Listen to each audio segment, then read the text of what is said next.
I think it's that I look at my whole life and I see the awful, terrible things in my life and turn it into something funny. Svelte and skinny fat. Welcome to Jim Norton and Sam Roberts. I don't like you being insulted and called skinny fat. It's a body type. Yeah. You can't even take it as an insult. I know. It is what it is. It's my choice. I'm the one who drinks my colas. You know, that's what happens. Welcome to the show. Another fucking parade today.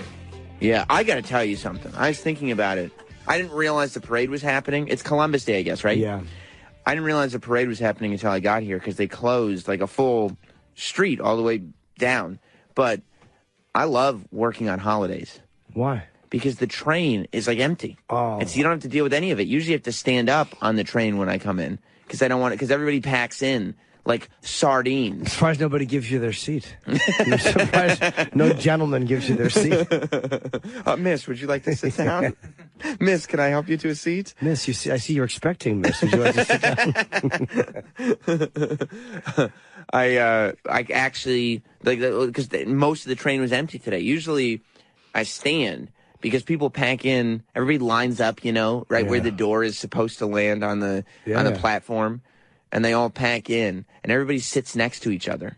And I'm not doing that. You won't sit next to somebody? No, I'm not going to go. I'm not going to spend my commute sitting next to some dopey stranger who's got to be at work by 7. I'm not doing How long that. of a ride is it? It's like a half hour. But I'm not going to, like, pack in. And they do, you know, there's like the 3-seat bench things. And they'll pack 3 into those things. They won't even leave the middle seat open. Yeah. I'm like, what's wrong? Just stand for a half an hour. But everybody goes in for their seats. Not me. Not me. Until today, when like half the things were open. It was great. It was luxurious. This is great. I tell you right now, Rosa Parks is smiling. All of her hard work has paid off with young Sam being able to sit wherever he wants on the train. That's right. That's right. And then, like, there's just less people around. Yeah. I told you before, that was the beauty of my old schedule, was no people were around. I was doing complete reverse commutes. I've seen a difference in the amount of people from 7 to 8 a.m. I mean, I like getting up an hour later. I'm not going to lie to you. It's fun. Yeah. But today, coming up, there was I forgot the parade was happening, and I was breezing up, and then they closed roads down. So then my cabbie turns on 42nd Street. If I had a gun, I would have shot him. You would have? Yeah, for turning on 42nd Street. But then he had no choice because the roads were closed because of the fucking parade. It just stinks. Stop it with the parades. I don't know anybody, especially in New York. It's if you're in a small town, and there's a parade, and it's like the event, okay. Yeah. But I don't know anybody that actually in New York enjoys all these parades. No, they just fucking inconvenience everything. Especially in the middle of Midtown where everybody's working. Even on Columbus Day, it's not like people are still working.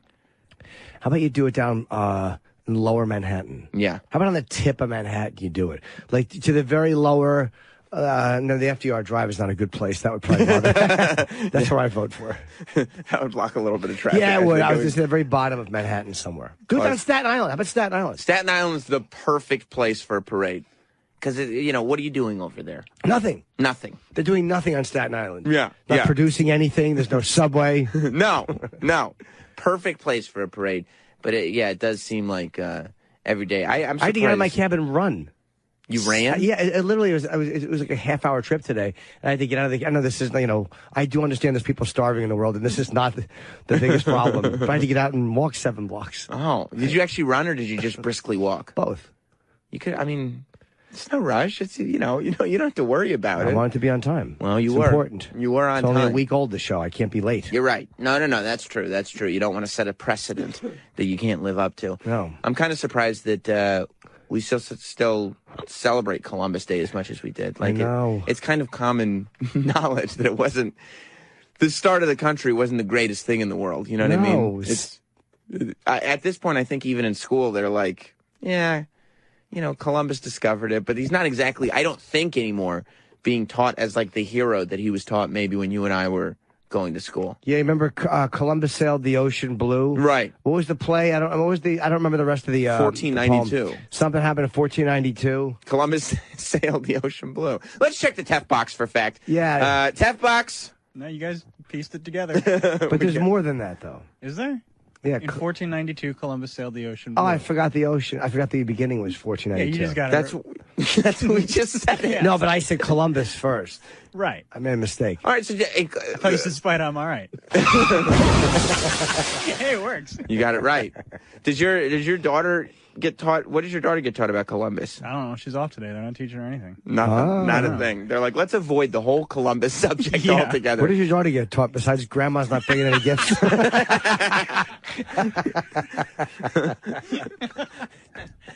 She got confused in class one day because everybody's like a grandpa and a grandma, and she was like, "I have a grandpa." What's that? What's a grandma? She's a grandma. Where's your dad? He remarried. I did, okay. Oh, that's right. That's right. Still, She doesn't know any of that, though. well, she should know that it's not her real grandma. Oh, bring her in. It's I'm going to sit her down. yeah. Patiently waiting for the first, family tree project that she has to bring home. Oh, you tell her then? Probably. I mean, there's no reason for her to know now. You know that woman that you call grandma? She's basically a stranger. She's an imposter. Not real. Dad met her at a bus station. It's not real. Yeah. So it's Columbus Day and we're here. Yep. If you want to call the show, it's 866-969-1969. You can tweet us. Was that you or the sound machine? Sound machine. So stupid. That's just you snorting on the sound machine. And I could do it live, but sometimes I'm tired. Oh, yeah. Yeah. Well, I would hate to avoid that. Wow. What is that? That's another one. Another good one. Good. Social media for the show, although at this point I don't know why you'd want to follow it, is at Jim and Sam Show. These That's are on Twitter, Facebook, and Instagram. Fun little sounds. You like them? Yeah. Mars was much better when he was testing the soundboard today. Yeah. And he made it very, very clear. It's a press. Is that correct, Mars? A press. It's not a tap. It's not a push. It's not a hit. It's a press. So there's a problem. What's the hullabaloo? Why you don't need sound effects That's a with good your one. own voice? Should only have my voice. Just say it. You already have Nah, your voice. I'm busy. You're doing what? This way I can have some coffee. I'm drinking my coffee in the morning. I'm busy. Say something goes on. Oh, man. What's the hullabaloo? Oh, that's great. That's going to be the worst. Good job. Good job, boys. I'm going to go to you for comment. By the way, can we wash this fucking thing once in a while? We have like spray it down. Why? What's on it? iPads? A lot. Well, who's tapping it? I don't it's know. you and Mars. Nah, but a bunch of people. You think talking. everybody? You think what? We're passing the soundboard show to show, so everybody can have a "What's the Hullabaloo" drop on their Shouldn't it be show not popular? too? This is gonna be around Sirius XM. It's not going to be popular at all. It's not going to be popular in or out of Sirius XM. Thank you. It's not going to be popular with the people at home. I think you're wrong. I don't think What's so. the hullabaloo is really gonna bug people. What are going to bug people is the fact that like you'll be able to drink coffee or have a mouthful of food, and whenever I ask you something or go to you What's for the hullabaloo? I didn't mean to do that. I was just actually watching it. What's the take it off? Take it off. I can't help it. Turn the thing off to wash it. No, I'm busy. God damn it! Where's my sounds? I hit the wrong button. I got it. Don't help him. Don't help him. I apologize. No, that's okay. That's really okay. Whenever you have a mouthful of food, the only thing you're going to respond with is "What's the hullabaloo?" because you're just going to hit it anytime you can't talk. Yes, I am. This is awesome. And I'll go, Jim, that doesn't apply to what we were talking about whatsoever. I don't know where I'm going now. Oh, for Pete's sake! Did you lose? Don't help him. Don't You have help to him. help me. Thank you.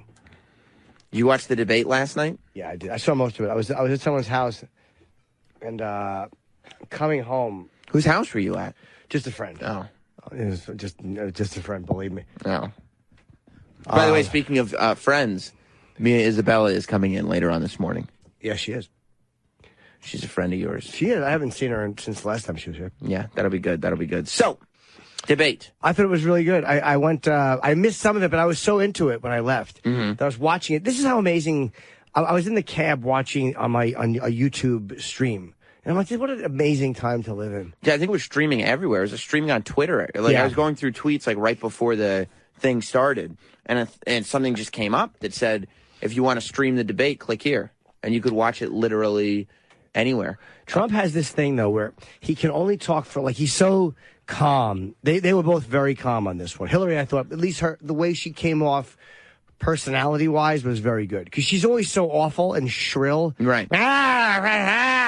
You're like, oh. But now at least she seemed like she seemed very calm and almost presidential. Right. And so did he. Mm-hmm. But he always, at one point, he just can't help himself. He has to keep, he's just not good at containing himself. No, he can't contain himself at all. I loved him going after the moderators. I did too, but in a way, he went 3-1. That's good. It just seems a little petulant at that point. It does. I love that. Stop it. I kind of get why he's doing it, but stop it. I watched for the petulance. I find it to be very endlessly entertaining. Honestly, I wasn't watching. I was going to turn it on at 9, and then I started getting text messages from people like, "What's going on right now?" And I turned over to the news channels and realized he had created the greatest debate pre-show of all time. I didn't see it. When he wheeled out fucking Clinton's angels all around him for this press conference. So he goes, he tells all the media finds out. He doesn't tell them what it is. But he goes, I'm going to hold a news conference in this room inside the building. Like whatever it is. It's not a suite. It's a George Washington University, I think it was, or I think so. Yeah. Or Washington University, not George Washington. Well, damn it, why did I say I think so? It was Washington. It was in D.C., though, right? No, it was in St. Louis, Washington University. It. Yeah, just wrong across the board. I was. I'm sorry. What's the hullabaloo? That doesn't apply. It does. It doesn't apply to what we're talking about. There's a whole hullabaloo around here. Nobody knows what's going on. I just told you exactly what's going on. You didn't know what was going on. I didn't know what was going on. Travis didn't know what was going on. It's crazy here. I said Washington University at St. Louis. Okay, that clears it up then. That makes sense. You boys are not going to like this sound machine. Well, I already don't. Okay, good. Yep. Louis, yes. He tells all the news people, come upstairs, there's going to be a news conference. They don't know why.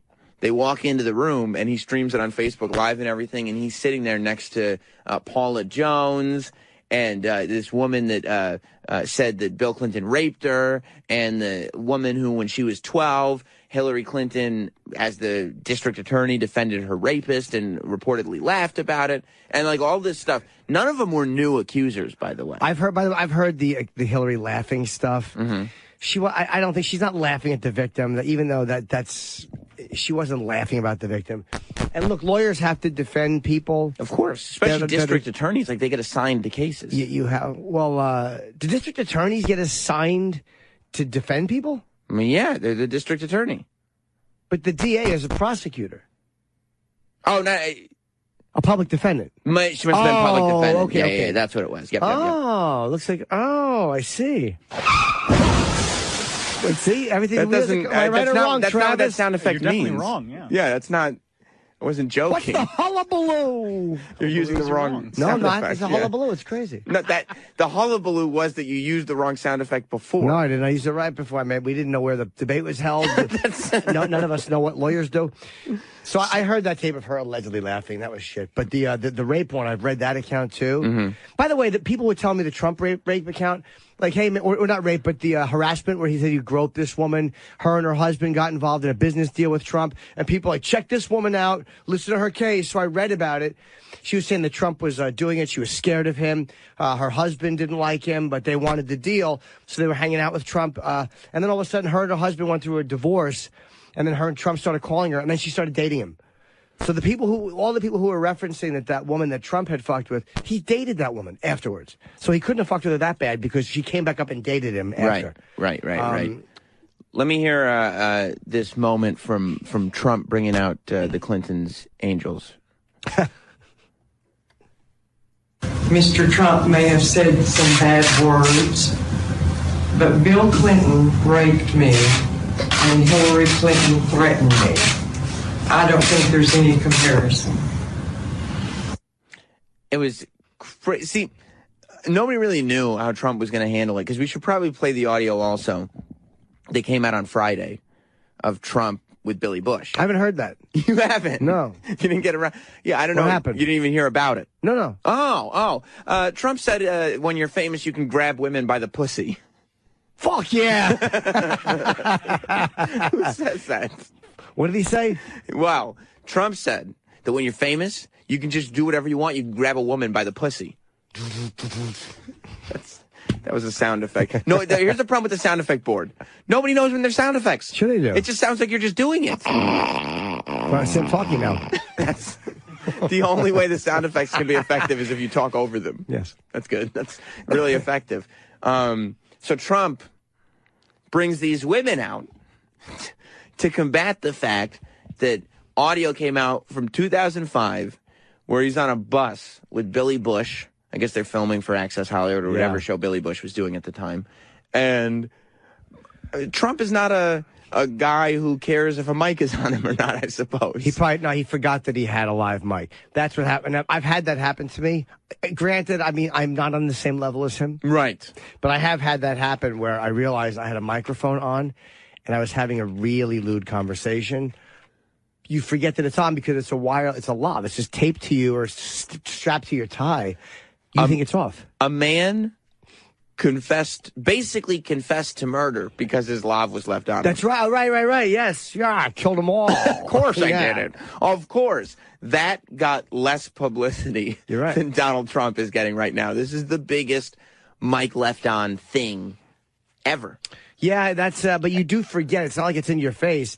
And stupid Billy Bush, he was just talking shit. I know people hate Trump, and I don't blame you if you think he's a pig. But, no, you know, I've never grabbed a girl's pussy. You haven't grabbed a woman by the... you can't. You ever try to grab a pussy? Your fingers slip off? Yeah, and you're always looking for a big meaty one, too. You think so you could get a good grab on it. Yeah, it's a lot easier to dip your hands in butter and grab a wild turkey neck. That's where... It's impossible to grab a pussy. That's where Jim Norton's quest for fame came from, because he heard that when you're famous, you could grab a woman by the pussy if you want to. He's talking... You know why he's talking shit? Because Billy Bush is laughing, and he's saying... I'm not saying Trump's not an asshole, but he's talking... He's like... Billy Bush is laughing. He's like, "Hey, I'll show you where some furniture is." Oh, I just kiss him. I can't help it. I got to pop a Tic Tac. You know. Who would say that for real? Nobody. Let's play the audio. She's still very beautiful. I moved on her, actually. You know, she was down in Palm Beach. I moved on her, and I failed. I'll admit it. Whoa. I did try and fuck her. She was married. Sarah. No, Nancy. Yeah. No, this was... And I moved on her very heavily. In fact, I took her out furniture shopping. She wanted to get some furniture. I said, "I'll show you where they have some nice furniture." I took out furniture. I moved on her like a bitch.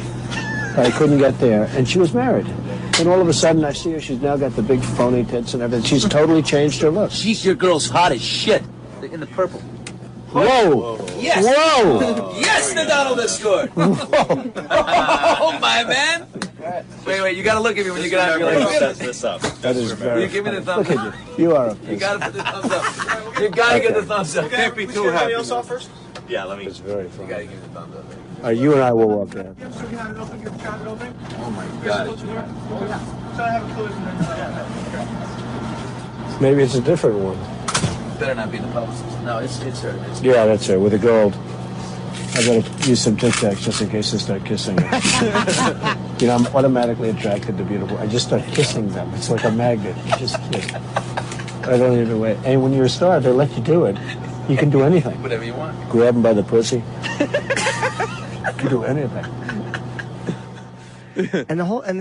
So he gets out of the van or the bus. They're in a bus. So you don't see their faces, but they're Billy Bush and Donald Trump are in the Access Hollywood bus, and they get out, and you see this woman that they've been talking about. Yeah. In the purple dress. Is that her? Oh. It's not the same. So they start talking about Nancy O'Dell, saying that Donald Trump was, he was going to basically, he was putting the moves on her very hard. Did she know what he was doing, by the way, when she was married and he said, "I'll buy you a sofa"? Did she know that he wanted to fuck her? He just got good taste. So when he said he moved on her like a bitch, he was moving on Nancy O'Dell. Yeah, okay, right. His slang, by the way, is so... I've never heard anybody say I moved on her like a bitch. Yeah, it was a pretty good one. And then this one... then he sees a publicist outside, and that's the one that he basically says he's going to forcibly kiss her and possibly grab her by the pussy. Wait, is that the one who Billy Bush said to hug? A publicist? Yes. Oh, I thought she was a host. Yes, no, she's a publicist. Wow, is she hot? And then that's why... That's one of the reasons why people are so mad at Billy Bush. Is that why he got suspended? Because... Well, because he's obviously, like, encouraging him, Donald. And then he gets out, and they have this kind of joke. See, the thing is, it is just kind of goofy, whatever talk. But women really, really badly want to believe that when men get together, they don't just kind of talk about sexually assaulting them.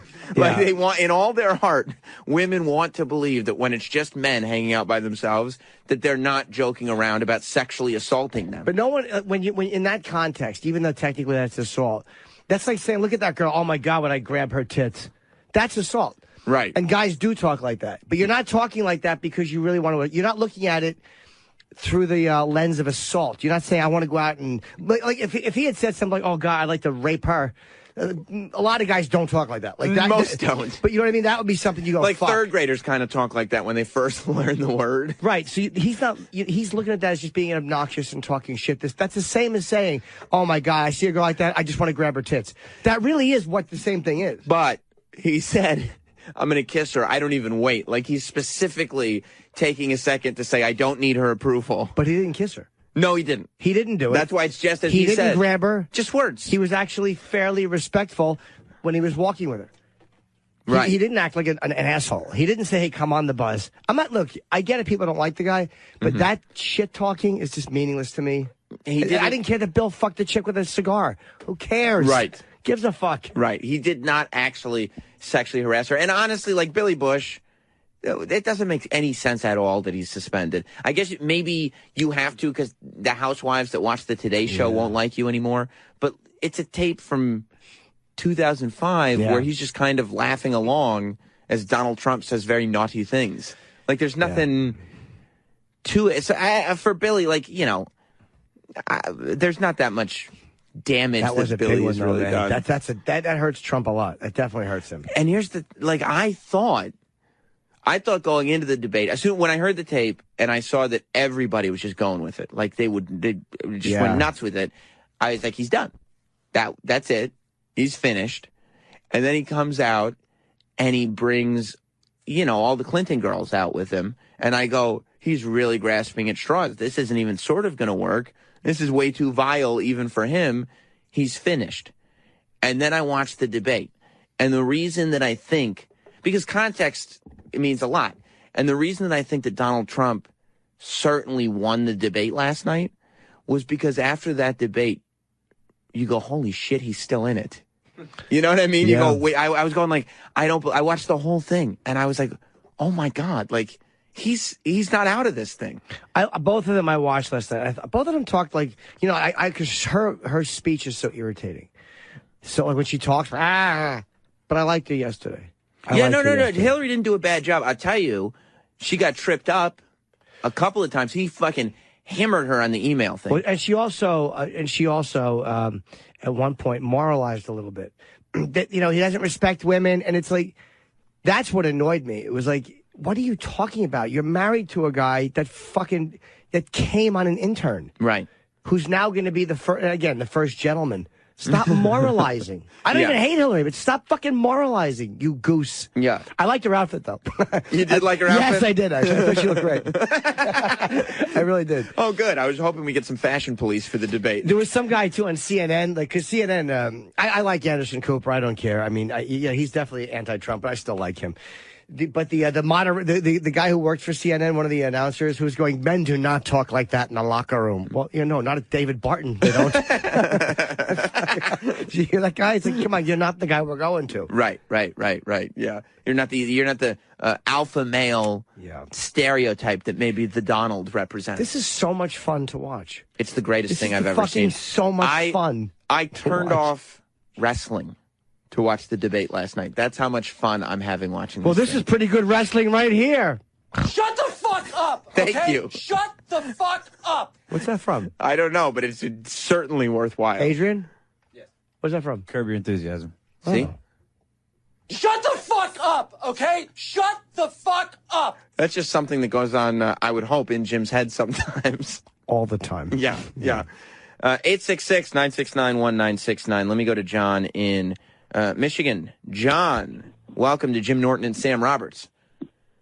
Yeah, Sam. Good to talk to you guys. Hello. What's up, buddy? Are you there? Yes. Yeah, we're here. All right. Now, I got a question for you, Sam. You're married. I am. Did you ask Jess for permission to kiss her the first time you kissed her? No, I didn't ask her for permission, but there was kind of like there was a consent that was unsaid. Like we had gone on a date. It was a very vibe of romantic feelings for one another. It was not a woman that I had met in a professional environment that I just decided was beautiful, so I planted one on her. Yeah, Sam didn't throw 3 orange Tic Tacs in his mouth. I wasn't like if somebody. You asked for permission to touch her tit the first time. If somebody comes in here, everybody talks about permission. Look, if somebody comes in here with a guest, nobody does this. I'll tell you this. I was at a Comic-Con panel yesterday. Oh. One of the publicists were very attractive. I did not start popping Altoids. You know what I mean? Like it wasn't like, oh, it's a female. That's for me. It was there was an implied consent when I kissed Jess, when I touched her on the titty, all of those things. Did you do it at the same time? Did you plant one and have your left hand out at the same time? Yeah, that was. I figure if I'm going to get to first base, I'm going to second. Absolutely, hit a double. It would be assault. Sorry, no, come on, you know the difference. Come on. The difference between I'm meeting this woman in a professional environment and just planting one on her and grabbing her is different than on a date. What do you do for a living? Come on. What do you do for a living, Damn, John? you can't. I work at a chemical plant. Okay, so could you kiss someone in human resources? Yeah. Go into human resources tomorrow and plant one on the lady. See what happens. Of course you put gum in your mouth when the good-looking one's going. Of course you pop it. And you're thinking about it. You know they're thinking about it. All right. They're not thinking about it, John. I hate to tell you, but you're not the Casanova you think you are. Yes. I believe that you're thinking about it, but they're not thinking about kissing you. I appreciate it, buddy. I'll talk to you later. Later. Brett in... See you later, alligator. We'll go to Brett in Omaha. What's up, Brett?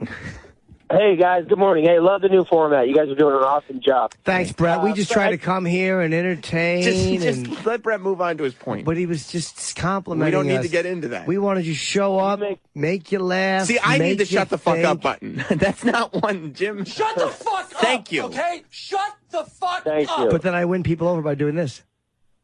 Oh, nice. Okay, that's even better.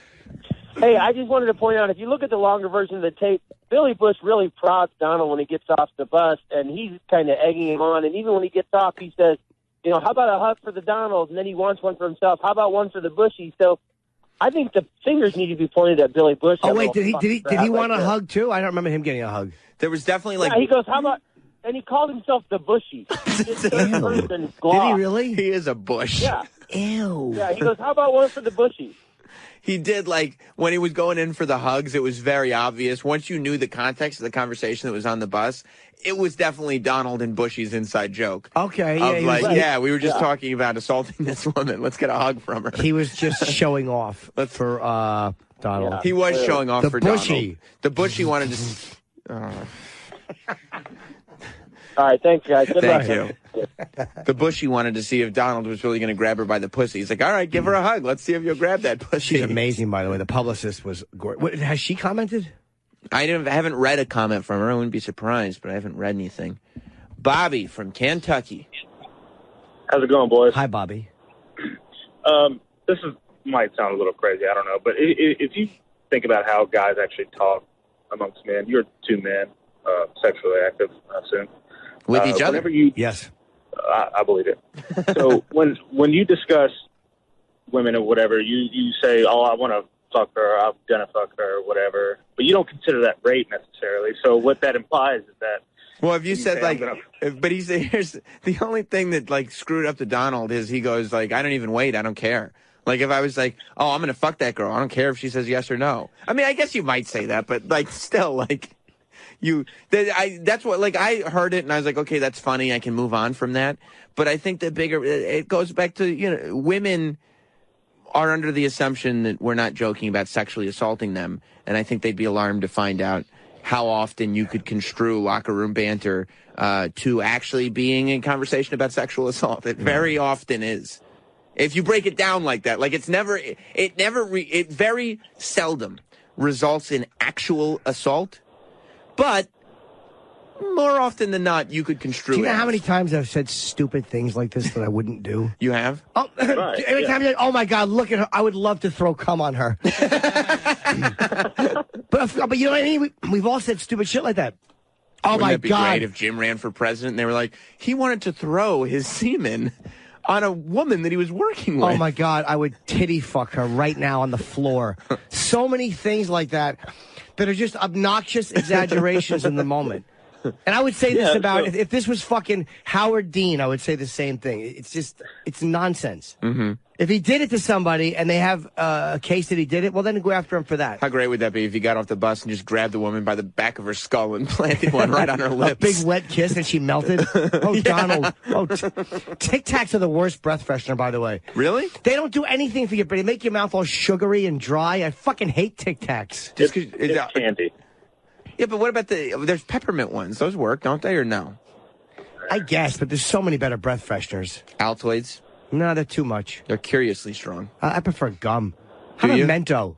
Mento? What I do is I line the underside of my gums with Mentos. The singular of Mentos is not Mento. It is? No, it isn't. You wouldn't say, I want a Mento. Sure I would. Nobody would ever say, I want a Mento. Give me a Mento. It's give me, oh, you got Mentos. Can I have one? Can I have a Mentos? You wouldn't say, look, Mentos, thank you, by the way. Thank you, Bobby. It says right here on the Mentos website, there's nothing like a Mentos.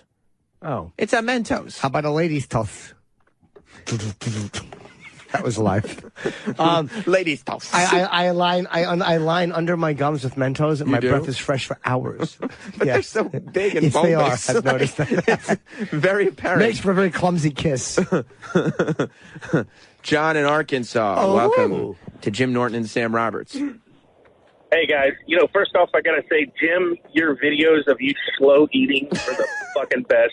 Sir, Salad with Jim. I did release there was actually a little bit of a director's cut footage from the Salad with Jim, a very Salad with Jim Christmas.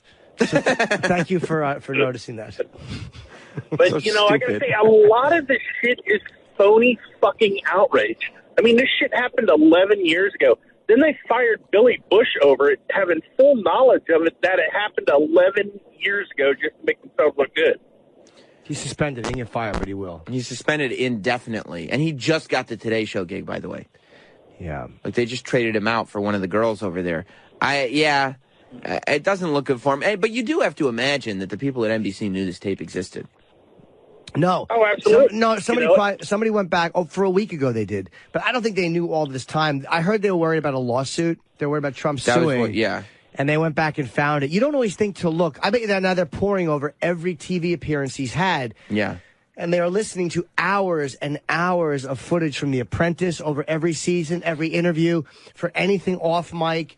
Do you remember when years ago when Jesse Jackson said, Obama's talking down to niggas, when he said that and fucking on the Fox mic? So it happens. People say shit that they don't know. And there's rumors that they have Trump dropping an N-bomb. Well, what do you think is going to be worse? Jesse dropping the N-bomb? Jesse Jackson dropping the N-bomb? Or Donald Trump dropping the N-bomb? Something tells me that I would love to know if they have that, what are they waiting for? Maybe they're waiting for the week before the election. Well, they gotta promote the next debate. They gotta have another go-home show before the next debate. I've read that everyone who worked on The Apprentice signed a... with Mark Burnett, right? Yeah, signed a leak agreement. You pay $5 million. Yeah. However, you could still leak it to the Washington Post, like this person did anonymously. Or you could still do it. And I wonder... But if it gets back to you... If it does... You know what I would try to do? Sell it for $5.5 million. Well, there's already a GoFundMe that somebody set up. Is that right? To raise the money to get it out. But would Mark Burnett, I don't know where he is politically, but would he even sue for that? A lot of these guys hate Trump so much. He doesn't like Trump. They might be like, I'm going to waive the lawsuit. He said at the when he accepted his Emmy for, what was it, Amazing Race, I think, this year, he went up on stage and he apologized for unleashing Donald Trump on the world. Wow. So I don't, maybe Mark Burnett, although he's a businessman, he probably wants his $5 million. I don't know. I mean, if he made him sign a contract. Let me see what's it say here. It says Trump backer Mark. He's a Trump backer. He apologized for it at the Emmys. Trump backer, huh? Shut the fuck up! Thank God. Shut the fuck Wow, up! things in studio. The wheels are really coming off here. People are wondering. What's the hullabaloo? I'm so glad you have slippery fingers on that thing. Yes, I do. It says, this is, that's from October. Trump backer Mark Burnett has warned staff on Apprentice leaks, The Apprentice under pressure to release unaired Trump footage. Someone's embarrassed. Who? Someone didn't understand Mark Burnett's politics. I'm not embarrassed. Should we take a break? No. I'm just saying, if you want to collect yourself. It's humiliating shit, man. A powerful Hollywood ally of Donald Trump has threatened staffers who could release potentially damaging outtakes of the show. A source close to Mark Burnett told BuzzFeed News. He will sue anyone. The bottom line is all you got to do is get that fucking footage, get a copy of it, and somehow send it to, a newspaper, the Washington Post, the New York Times, anonymously. Yeah, I mean, they probably are really worried about getting back to them. Because you just never know if it's going to get back to you. Did you see what Melania, because this was like, people were, and I don't think it's a big deal at all, but people were saying part of it was that this is when Donald Trump had first married Melania. Yeah, so lovely. Yeah. You saw what she was wearing last night, the pink shirt? Yeah, I think, was it a pussy bow they call They're it? making a big deal out of it because Gucci calls it a pussy bow silk shirt. And it's like, How fucking steamed. Do you see a picture of Bill and Chelsea Clinton? Wow, did they look steamed. At the whole thing. Oof. There's a photo. Chelsea, it was on Twitter. Bill and Chelsea Clinton debate. There it is right there. How fucking steamed does she look? Oh, they are not happy. Oh, not happy. Yeah, she's not. But how could you be? Well, what did you expect? How could you be? You held the press conferences with all the women. They were all there, 20 years too. ago, and they were in the building. They were there. Are you against all this dirty politics? Me? Yeah. I am for it, actually. I love it. I am pro filthy politics. I enjoy every moment of it. So, in an effort to come back from all this, and like I said, I saw this all go down. I was like, Donald's finished after this. He's done. There's no more for Donald. And I watched the debate, and he's absolutely not done. And all the people that are on the news, like a lot of liberal-leaning people are on the news or in papers today or whatever, saying, well, Donald's not going to be able to bounce back from this. And I promise you, everybody who thought in England, in the UK, that Brexit was not going to pass, were all saying the same things. They were all walking around going like, well, this is never going to pass because people know this is stupid. Like, people know, and they're never going to vote for it. And then they went to sleep, and then they woke up, and Brexit passed. And the same thing could happen here. And I love the fact they said that that his VP, Penke, was against... His VP what? Mike Penke. He said that he was for some kind of military action. He's not Italian. Right. His last name is Pence. No, it's not. Yeah, I'm oh, come on. I'm quite sure his last... It's Penke. No, it isn't. It is so. It's P-E-N-C-E. Oh, you stupid idiot. They said that... I love that he broke with him on policy. I love it. Because like at the debate, you mean? Yeah. Fuck yes, that's how real people think. Yeah. And I love these newscasters using like young fucking world star hip hop language. How will he respond to the diss? Right. Oh, shut up. He fucking what? Two people can't disagree on something? A beef between Pence and Trump? Yeah. Oh beef. my God, I love that he didn't agree with him. Yeah. Good. I don't care if they agree on everything. Who gives a fuck? Who gives a fuck? And who gives a fuck? Pence wasn't. Pence is his name. Wasn't tweeting at all during the debate. I think he was waiting to see how Donald would come out of it. Yeah, but Donald came out of it fine. I don't like him anyway. Pence? I don't like Penke. I don't think it just annoys me. Well, it annoys me the way you say his name, because that's not how his name is. It is. I've heard him say it. I've met him. Where'd you meet him? Fucking on Fox News. You know, I can tell you're lying. How? Because you had to say fucking, so you could think for a second. And then you looked next door and went Fox I didn't News. remember if it was Fox or CNN. You pointed your head next door. I did. I nod left when I thought about Fox, which is odd because then CNN I nod right. That's the irony of me. Very strange. I thought that the town hall format of the debate was awkward for everybody. Yeah, just standing there, and Hillary's kind of leaning. She's trying to do like the lean, like she's a fucking comic in the mid-'90s, the Boston Comedy Club, just riffing. You know, she's up against the wall. And then she stood up because she realized it kind of looked old. Yeah. I loved that every time she would walk over to the audience, like she would, so the audience was on both sides of the stage.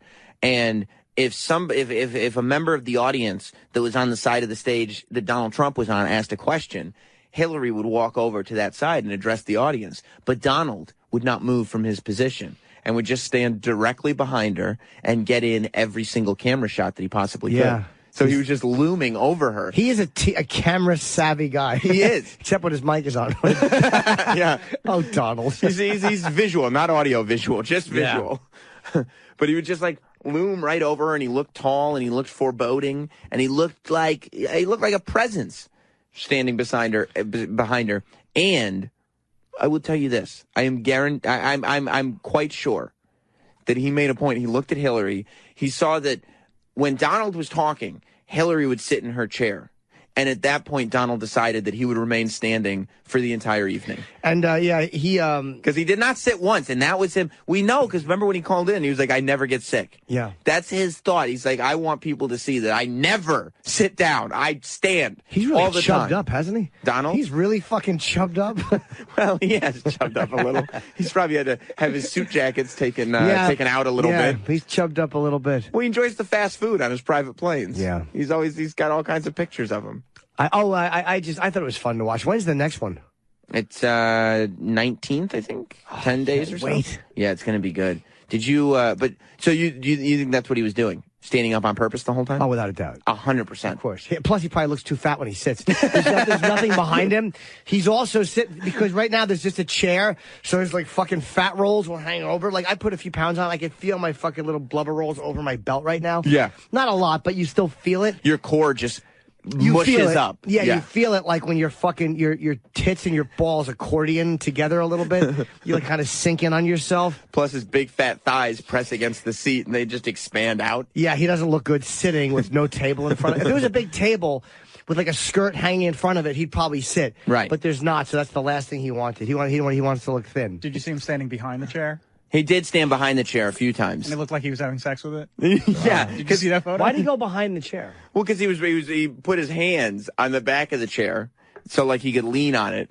And I guess I didn't really put it into context, but it did look like he was humping the chair maybe. There's one photo where it looks like, yeah, right there. Nope, below it.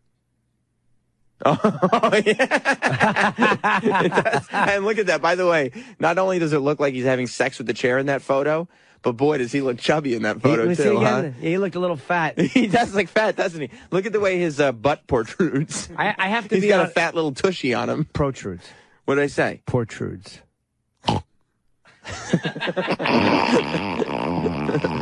That's the chipster. Here's my story. Oh, I got it wrong. Okay, God, no, you're look right. at the way his butt was what? Protrudes. She looks, and I'm not, she looks very, very fucking good here. You liked the way she looked last night. I was surprised, because I always find her to be annoying. Did you find yourself attracted to Hillary Clinton? This is like the seventh time you've brought up that you liked the way she looked. Because I meant, not sexually, I just meant that I thought that she came off as very...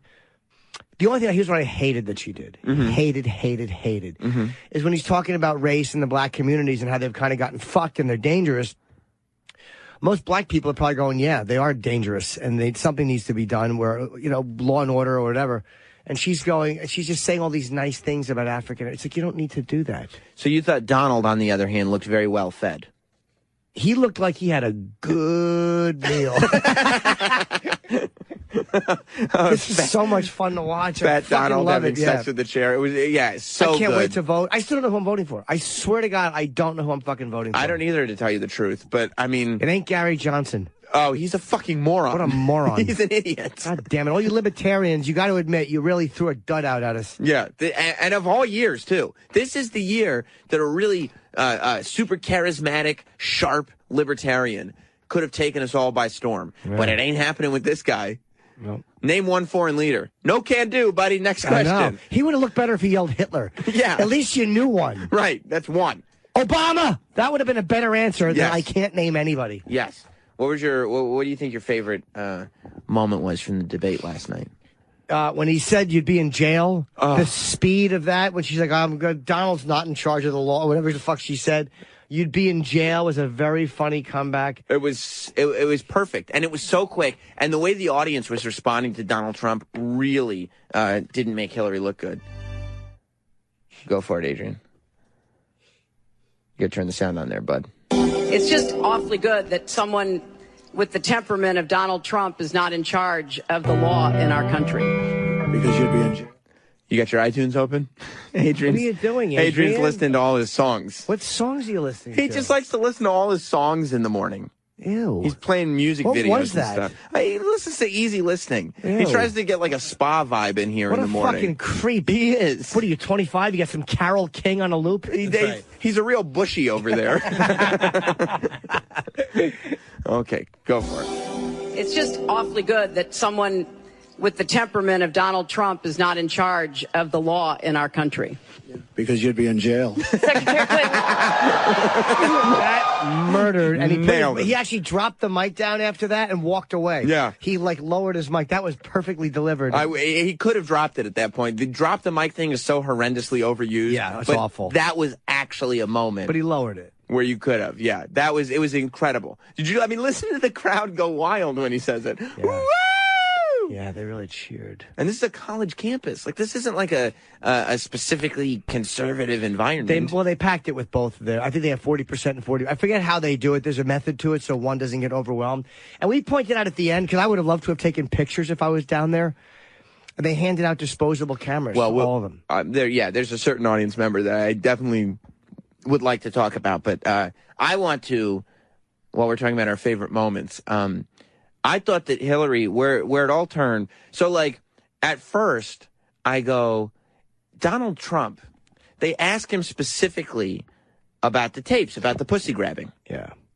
I don't like to say it like that. How do you want to say it? It's just because we're human beings having a conversation. How about the tape where it was alleged that he did inappropriate touching? He said on the tape that but we don't need to say it. The language is vulgar. It's making the morning show vulgar. No, I understand, but we can comment on what is actually happening. Cunt grabbing? Okay, that's when he's talking about cunt grabbing. Can we compromise here? So they're asking him about the tape, and like Trump spins it and starts talking about ISIS. And I'm going like, what the fuck is he doing talking about ISIS? That has nothing to do with anything. Then they turn around and go to Hillary, and they actually bring up the emails and the WikiLeaks stuff. And Hillary then spins that into whatever she spun it into. She spun it into the tax returns. His ISIS comment made sense to me because it pointed out the ridiculous nature of what he sees as harping on something he said all those years ago. But it's also avoidant of that because a lot of people vote for, everybody says that they vote on the issues, but nobody votes on the issues. They vote for the person. So he wants people to kind of forget. But Hillary, like, avoiding. So the big quote that came out in the WikiLeaks thing that they're killing her on is she was at one of her private speeches that she gets paid a lot of money for. And she says that a lot of cake. Yeah, he made the money gesture. She gets a lot of cake. She gets a big piece of cake for that. She is paid well for it. Yeah. Yeah. She's not stupid. She's no fool. She's no fool at all. Believe me. She signs up for that. She gets a nice big piece of cake. Yeah, I know. It's her business. She gets paid to do it. Believe me. She's no fool. And Trump does not suffer fools. Okay. He should respect that. That's not a good point. It's true. It's just infuriating. By the way, those are the conversations you hear on fucking crowded trains in the morning. Yeah. It's just the worst fucking thing tell ever. me she's not getting a big piece of cake for that? Oh, trust me. She don't mind it. What are you talking about? Yeah. So she goes up. She's doing one of these private speeches that she gets paid for and says, you need to have, she's talking about negotiating in politics. And she's talking about dealing with Congress and doing this and doing that. And she goes, you need to have a public persona and a private persona. And of course, this is the greatest quote ever for somebody who is accused of being a constant liar. You're basically admitting that you kind of have to be two-faced. They said basically she should be running the website fib.com. Nobody said that. But that's kind of what they're It's not a alluding funny to. joke. It's a cute joke. It's not cute at all. Sure it is. It's not cute. Travis, comment? That wasn't even a live snort. It wasn't a live snort. Travis won't comment. No, he won't. I'm doing work. Right. What are you doing? He looks to me like you're tefting around in there. Yep, that's what I'm doing. The Teft box takes a lot of upkeep. Tefty bags made me so happy. Right. I saw that one. Other shows are wimpy, wimpy, wimpy. Our show is Tefty, Tefty, Tefty. Little Teft bags. That's right. Wow. Very funny. People really enjoy your last name. They love it a lot more than I do. It's fun. A couple of F's in there. Not one, two. Teft. So she's getting grilled on this thing. Sure. Which I liked. Getting grilled like a chicken. Okay. Right? No. Yeah, you grilled chicken. That's not a good one, though. Sure it is. And she turns it around to be about Donald Trump's tax returns. So in that moment, I'm like, holy shit. Like, they just figured out a way that Hillary sounds as bad as Trump does because they're both covering shit up. Final destination, and it's all pictures of Travis, except for a guy in the back. Travis with the fucking long By the hair. way, the guy in the back is wearing a yarmulke. Oh, I didn't guess Wonder who that cute guy is. I don't know who that's supposed to be. I don't know. Well, you probably don't get to spend a lot of time with him. No accidents, no coincidences, no escapes. When your mother's up, it's up. Final destination. It's very similar but different to the tagline of the film Final Destination. But yeah. That's just a laundry detergent called Taft. I mean, it doesn't even rhyme with anything. Number one choice of pediatrician. Just got yours. Who put? By the way, why would Travis's face be on the detergent? You never see a smiling face on detergent, do you? Well, it looks like it's actually attached to a baby's body. Oh, yeah. I see. And there's the Tefty bags, but there needs another F. Needs to have another F. Odor block technology. I love the zilch sack. Zilch sack. It's great. So yeah, so once they're in this thing, just Travis' face on a guy, and they're both covering stuff up with ridiculous stuff. They then start to equal each other out. What was his Lincoln line? Did he say something? That's what I wanted to get to, because she goes, well, look, before she moved on to Trump's tax returns, she goes, I was talking about Abraham Lincoln and the things that he had to negotiate. That's all. But tax returns. And then Donald was like, No. Let's go back to what you said. Listen to this. She got caught in a total lie. Her papers went out to all her friends at the banks, Goldman Sachs and everybody else. And she said things, WikiLeaks, that just came out. And she lied. Now she's blaming the lie on the late, great Abraham Lincoln. That's one that I haven't. Okay, Honest Abe. Honest Abe never lied. That's the good thing. That's the big difference between Abraham Lincoln and you. That's a big, big difference. We're talking about some difference. He just pointed right at her. Like, he used his finger, Abraham Lincoln. He didn't, like, look at the audience and say, that's the difference between Abraham Lincoln and my opponent. He went, that's the difference between Abraham Lincoln and you. But the funny part was he was expecting a really bigger laugh there, so he had to cover it up and go, that's a big difference. That's like as a comedian, when you do a joke and it doesn't get a laugh, you're like, ah, man, crazy shit happening. Dude, crazy shit happening. There was a moment when Hillary Clinton is talking about being a senator. And Donald goes, if you were a good senator, you could have got that passed. And Hillary goes, apparently my opponent doesn't know that presidents have a little something called veto power. And she puts the mic down. Can we see that? And then it's just pure silence. And she just picks the mic right back up and starts talking again. But the way she goes, veto power, is just, it's so cringy. Good for her. And she puts the mic down, waiting for the big applause, like, yeah, veto power. No. Oh, no. No. Not even close. It was sad. I still enjoyed watching it. I can't believe in the cab I missed some of it, though, as I was driving home. Why would you leave during the debate? I knew I could only stay some. I thought the debate started at 8 o'clock. 9 o'clock. I didn't realize. No. It's not helpful. All the debates start at 9 o'clock. You were not an effective. Please allow her to respond. She didn't interrupt you. You know, under our Constitution, presidents have something called veto power. Look. Oh, no. My favorite moment of the whole show. She drops the mic down like, all right, let the applause wash over me. Yeah. She's like, well, you just set me up, because to her, this was her moment to fire back for that fucking you'd be in jail line. Yep. Donald had the you'd be in jail line, and she's like, okay, I got one for you. Let's hit it again. You could have done it, but you were not an effective. Please allow her to respond. She didn't interrupt you. You know, under our Constitution, presidents have something called veto power. Look. Oh, no. Boo. She puts the mic down. Wait, what did she say? Can we hear that again? You bet you want to hear it one I more do. time? Okay, yeah. You could have done it, but you were not an effective. Please allow her to respond. She didn't interrupt you. You know, under our Constitution, presidents have something called veto power. Look. Oh. Was that your fault or the pad's fault? Who do you think? Try it again. Okay. All right. This is natural. Yeah. This is going to be really funny this time. You could have done it, but you were not an effective. Please allow her to respond. She didn't interrupt you. You know, under our Constitution, presidents have something called veto power.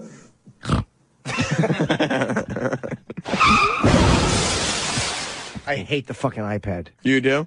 Well, here's your problem. It's a press. It's not a push. It's not a hit. Sam, look, people can't see. I'm so live when I'm on the air. I'm running around the studio. No, you're not. You say I'm prowling like a panther. We talked about this. But when you're moving, and I like to move and shake, and I want to hit the button, bing, boom. Like I'm in, just moving fast. Say you say something, bing, boom, boom.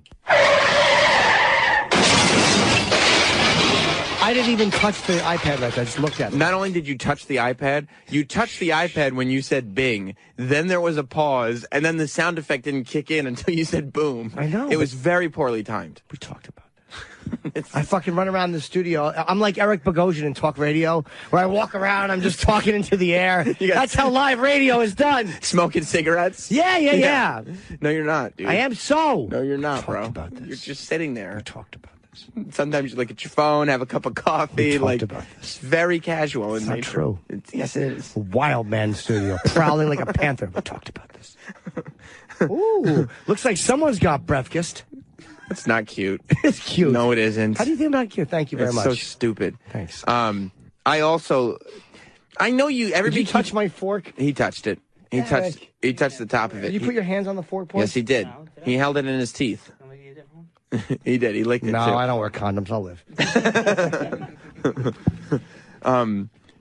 Derek? Did he look? He's still looking. Derek, you should just cut your losses. There's no coming back. You're just standing there awkwardly now. Yeah. Just go. Just go. Come on. You've been tested, bitch. By the way, if anybody doesn't know what a D-bag looks like, picture a pile of shit and put glasses on it.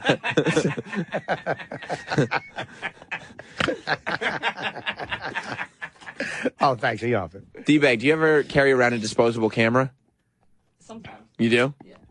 If you want to know what D-bag looks like, shave Ken Bone's mustache off, and you've got D-bag. Tomorrow, D-bag, a nice red pullover, okay? Okay. That was the worst fucking sweater, that bright red sweater. Oh, before we get to Ken Bone, I know that you guys have been saying he's saying big league, but I swear to God, last night again, twice, it sounded like he said bigly. It keeps sounding like he's saying bigly, B-I-G-L-Y. I don't know what you mean. Let's go to the tech box for comment. Comment, Travis? Did you hear him say bigly? He said bigly twice. I mean, I believe that he's saying that instead of big league, but I didn't hear him say bigly last night. He did. He said, I'm going to change taxes bigly, or something like that. He said bigly twice in the same statement. Oh, I'm lowering taxes. Where's bigly or big league? Oh, Trump said big league or the fat kid? Trump. Oh, I didn't even the guy, the fucking guy in the red sweater. No. Trump. He's been saying big league this whole time. No, he didn't. We are cutting them big league for the middle Big packs. league. He said That's big what league. people keep giving him the benefit of a doubt for, but I swear to you. Let me hear it. You listen to it, and it really sounds like big league. Yeah, Stan's brother. I don't think so. Wait till the almond shake comes back.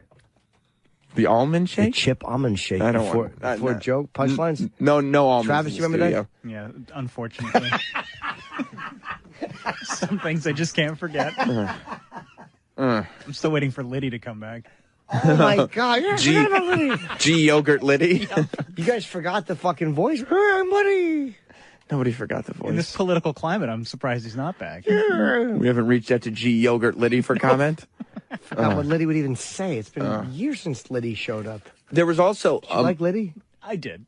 I thought Liddy was one of your more creative characters. He was cute. Yeah, because there was a prop. He was cute. Yeah. Yeah, because he actually made the yogurt lid talk. Yep. Like a mouth. Yeah. Looked like a Pac-Man. That's right. So stupid. Yeah. They did, by the way. Maybe they heard you and took your advice. At one point, they turned Trump's mic off. Because he was trying to either interrupt or talk over one of the moderators, and his mic was off, but he just kept plowing through to the point that they had to turn it back on. Like, they can't have somebody talking into a dead mic, because it would seem like either biased or they're not being a good host or whatever it is. Or power outage. No, all the other mics and lights worked. Every other electronic worked. Why would anybody think it's a power outage? A small one. I mean, it happens. No, it doesn't. Sure it does. In just the one microphone? Yeah. Don't shake that. I saw what you were doing. We need to jazz the show up a little bit with sound effects. Somebody needs to... one day... What's that? You doing Foley work? Yeah. One day, I need Jim to come in and realize we've taken everything away from him. So it's just like bare. Like what? Happy relationships? Sexual confidence? Things have been long gone. Ow. What are you doing? I should hit the microphone with the electronics wipes and it fell on my penis. The microphone fell on my penis. That's weird. That's what I say privately to Adrian. I go, Adrian, you see that guy over there? Yeah, I want to hit him in the penis with a microphone. That's what I'm not even going to wait. I'm going to hit him right in the penis. I just was doing this and it fell off and it fucking hit my wiener. Then I hit it right in the head of the penis. Yeah, the microphone touched. It didn't hurt though because it's a soft cush. But it was just, you're so used to unpleasant touch down there. You went, ow. Yeah, You just assume. I didn't even try to brush the hand away. When a woman puts her hand in your pants, you go, ow, okay, this is good. Yeah, squeeze it. You like your balls squeezed? No. Come on, a little bit? No. I fucking love my balls squeezed, but not crazy. Cupping is fine, not squeezing. Do you know a lot of guys do this thing where they put like a stretcher between their balls and shaft? Look, you're getting all sexed up. I'm not even horny. I'm just saying it's true. Well, wait, Mia Isabella's coming in a little while. I'm not even being dirty. I don't understand the stretcher. You get yourself all sexed up. Feel it. It's not even. I'm not hard. No, I know you, but you get on this line of talking, and you know, Jim, it's very easy to get yourself all sexed up, isn't it? No, I just didn't. I don't understand it. I don't understand what the ball stretching is. Travis, you ball stretch. Actually, I believe in some circles they call that tefting. Yeah, they do call it tefting. Tefting is what happens. Here's what they call it a teft tear. It's when you put a ball stretcher on, and the skin at the bottom of your shaft rips, like when you cut yourself shaving. It's called a teft tear. Yeah. Do you ever get a teft tear, Travis? It's named after you and your dad. No. Don't bring it into this. Well, they were going to name it after his mom because that's what happens when it goes away. I'm sorry, Travis. I have a teft tear. A teft tear. That's right. It's spelled the same. I think I misread that. I'm sorry. Oh, Taft! Fuck. As Steve C. Travis's face. Teft tree music. Taft! We can only hope it ends the same. That's hurtful. You'll need a new board up. Oh, no. We do?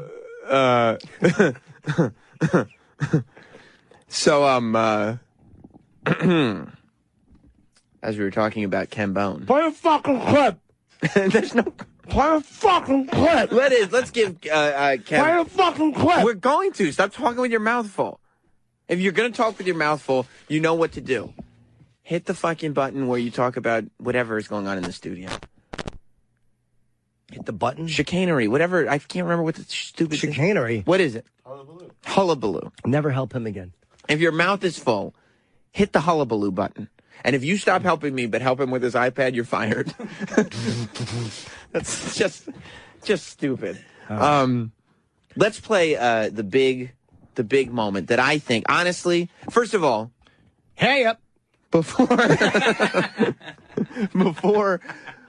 I thought this gentleman won the debate, my favorite member of the debate was that pesky fly that kept landing on Hillary. It landed on her face. And then at the very end, I thought it was over. And at the very end of the debate, it landed right on her titty, right on her blouse. It was in front of Trump, too. It was really an unbiased fly, you know? There it is, crawling on her eyebrow. And there it is again. See, there it is back on her shirt. That? Have you watched Westworld yet? Not yet. Okay.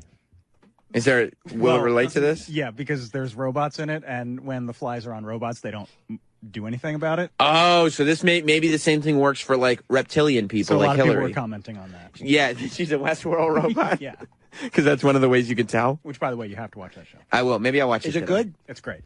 No, it's bad. He was just saying we should. You have to watch the show. It's really not good. You know what? That's the type of thing he does. No, it isn't. Leads you down a road of bad television. It's just stupid. No, I'm not caught up on Walking Dead yet. I stopped watching Walking Dead. Why? It's a boring show. You think so? Yeah. Come on. Yeah. Zombie. Oh, your zombie hug? Yeah. I want to catch up, though. It hasn't started back up yet. But don't you think that it's just like something great happens in the premiere, something great happens in the finale, and then it's just a lot of walking and talking? Well, I think it's kind of hard to figure out what you could, because now they're talking about having the zombies start to sue for defamation, all this weird stuff. Who's talking about that? Just it's been speculated by the fans. Who are they going to sue? That's the problem. The Walking Dead people, Norman Reedus. Oh, they're going to sue the Does he wear people. a wig? No. No, his hair. I mean, unless he wears. If he wears a wig, he wears the wig all the time. Or does he comb his hair forward? We definitely combs his hair But forward. I mean, for, I'm sure he goes into hair and makeup. as a cover up, I mean. Does he wear makeup on set? Is that a cover up? Because it always looks too hairsprayed.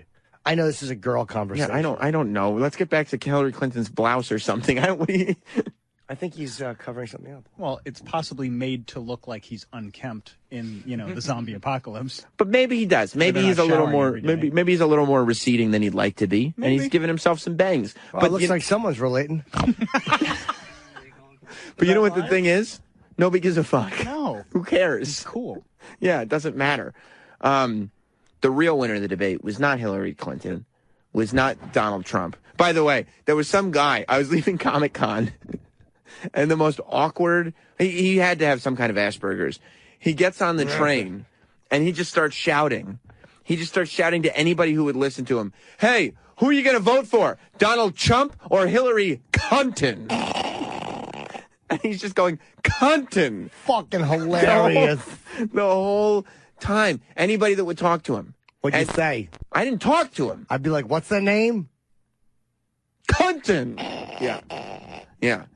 Then he started trying, like, any female that would talk to him, he'd be like, would you be my girlfriend? And if you are, could I cheat on you? Is he just kidding or doing a bit? No. He wasn't doing a bit. He wasn't kidding. He was just the most socially awkward person I've ever encountered. Did you see any celebrities on the floor taking photos? Celebrities on the floor of Comic-Con taking photos? Yeah. I don't think so. Charging or maybe asking for a donation? I was at Comic-Con on Friday, and unfortunately I didn't run into him. But do you remember Daniel Bobo Curlin? No, I don't. He was a person who was on the show for a while. He's a bit challenged in some aspects of his life, but he's infuriating more than he is challenged. I don't remember him. He posted a tweet. Yeah, it was a short period on the show, and he didn't do much. But he posted out a tweet that said he would be walking around Comic-Con, and anybody that wanted to take a photo with him, just ask him or give him a $5 donation. So he was trying to get people to pay him $5 if they approached him and took a photo. Who is he?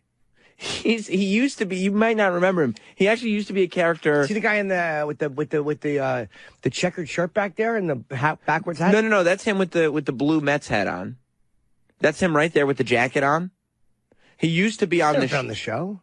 He used to, no, when it was Opie and Anthony, he was on the show a bunch. I have no memory of him. Yeah, he pulled his dick out and stuff. He was maybe it's one of those you had to be here, and he didn't make it. Was he here on a day that I wasn't here? He was here on many days that you were here. Really? It's weird that you don't remember him, but I have no memory of him. That's weird because you remember most people, right? I do. You remember Pat from Moonaki? Sure. Okay, Big A, you remember? I like Big A. I like Pat. Yeah, you remember Bobo? You saying that he was on the show? I don't believe. Doesn't ring a bell. No. Okay. All right. Well, then I know who you do remember. The true winner of last night's debate, which was the man himself, Kenneth Bone. Yeah, he really stood out. Kenneth Bone was an absolute hero. I mean, he was the total package put into one. He's a bit of a chubby guy, had a bit of a pedophile look going on. His stupid red sweater was obnoxious. Thin mustache, glasses, not a great haircut, and a red pullover. And you could tell that bless his heart. Bless Ken Bone's heart. He decided to look smart that day. Bless it. How about I put a stent in it? He decided to look smart that day. He wore a white shirt with a white tie under his red pullover. He had a tie on? I believe he did. I believe he had a white tie with his white shirt. I hope so, because I'm not getting sued for defamation. Why would anybody sue you for saying that he wasn't wearing a tie? Let's go to the big clip. Let's go to the big moment. He had a tie on? I didn't even notice that. Well, you'll see it. When we play this moment, you'll see it for yourself, Jim. And then we'll find out who's getting car crashed around here. Ew. We have one more question from Ken Bone about energy policy. Ken? Yeah, Ken. Yeah, what buddy. steps will your energy policy take to meet our energy needs, while at the same time remaining environmentally friendly and minimizing job loss for fossil power plant He meant to say remaining? Reminding.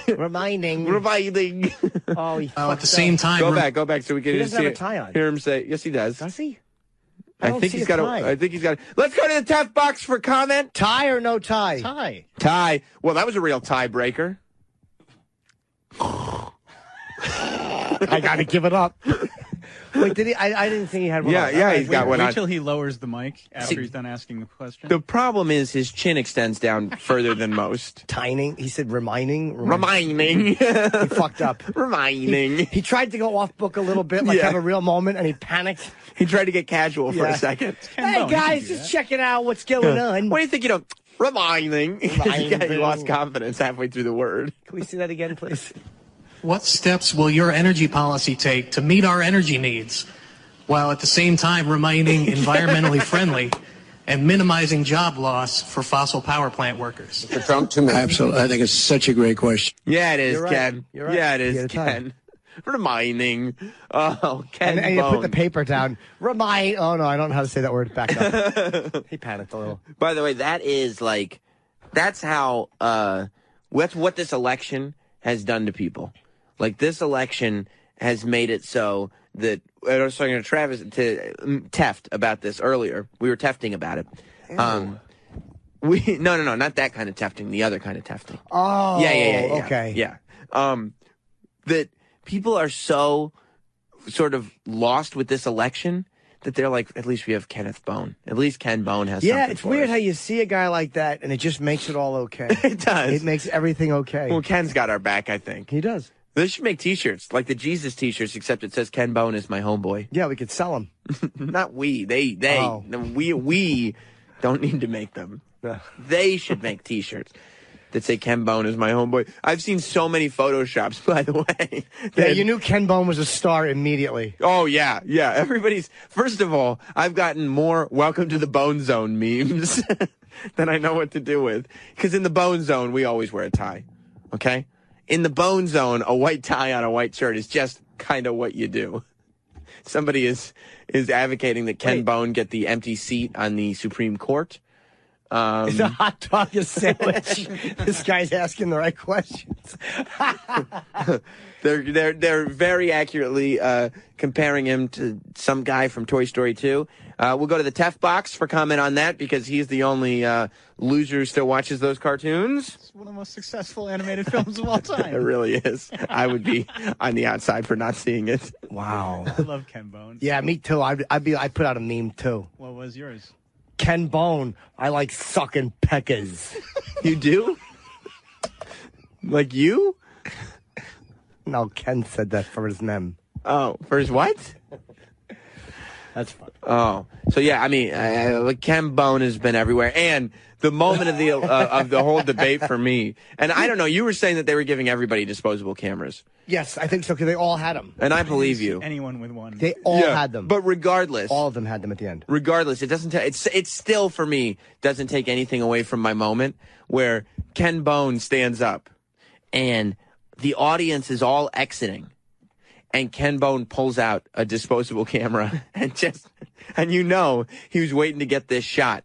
You know how you have to hit the button on the disposable camera? You have to hold it to get the flash working. It goes, you know what I'm talking about? Yeah, vaguely. Ken was holding that button, and he was getting ready because he had to have his flash on because the minute the debate ends, look at him. He turns around and he's got his flash. See, every bit about it is perfect for me. I could watch this all day. He walks over. He takes a photo with a disposable camera by himself. Everybody else is gone. He takes a photo by himself of the empty debate table, flashes on, and then look at him. This is my favorite part. He winds it. You see him winding it with his right hand? He's going to take another photo. Oh, yeah, he got a wind picture it. with Clinton. I watched at the end. They were taking pictures with everyone. They were taking pictures. None of them. Bill Clinton was the last one to leave. Trump left first. They took some photos. Go back to the end. You can see they all have disposable cameras. Yeah, they did. Yeah, but you know what? Nobody handles it the way Ken Bone handles Everyone it. was like, what the fuck is this? And by the way, I bet Ken Bone brought that from home. Don't need one? Yeah, no thanks. Some of us came prepared. And then he elbows the guy next to him. Yeah, Ken Bone is like a professional with that disposable camera. The Ken Bone on Twitter. This is great. Ken Bone, the Ken Bone on Twitter, tweeted a photo of Ken Bone shaking Bill Clinton's hand. And the caption is, Bill says, "Hi, I'm Bill Clinton." Ken Bone you says, didn't do it right. You had to do an all impression. right, so let me be Ken, you be, okay. Hi, I'm Bill Clinton. Ken Bone? I grab her pussy. No, that's not the show. Oh, sorry. Can we do it again? Sure. Okay. Hi, I'm Bill Clinton. Ken Bone. They used to call us Billary. It's not the joke that's on Twitter. It's right there. You just read it. Okay. Like I don't need you to ad lib. All right. Because why would he say they used to call us Billary? Yeah. Okay, you ready? Okay. Hi. I'm Bill From the top. From the top. You can't go.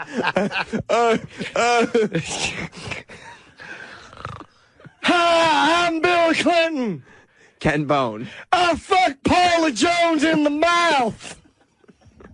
Bill, you shouldn't be yelling that. She's in the room tonight. Oh.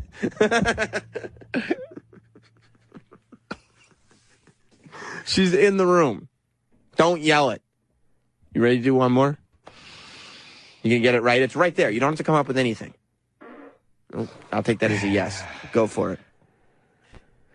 Hi, I'm Bill Clinton. Ken Bone. My wife's eating more pussy than I have. Didn't they say, isn't there a quote in one of the WikiLeaks things or something that it says? Yes. Did Bill say that or did somebody say? Someone's alleging he said that.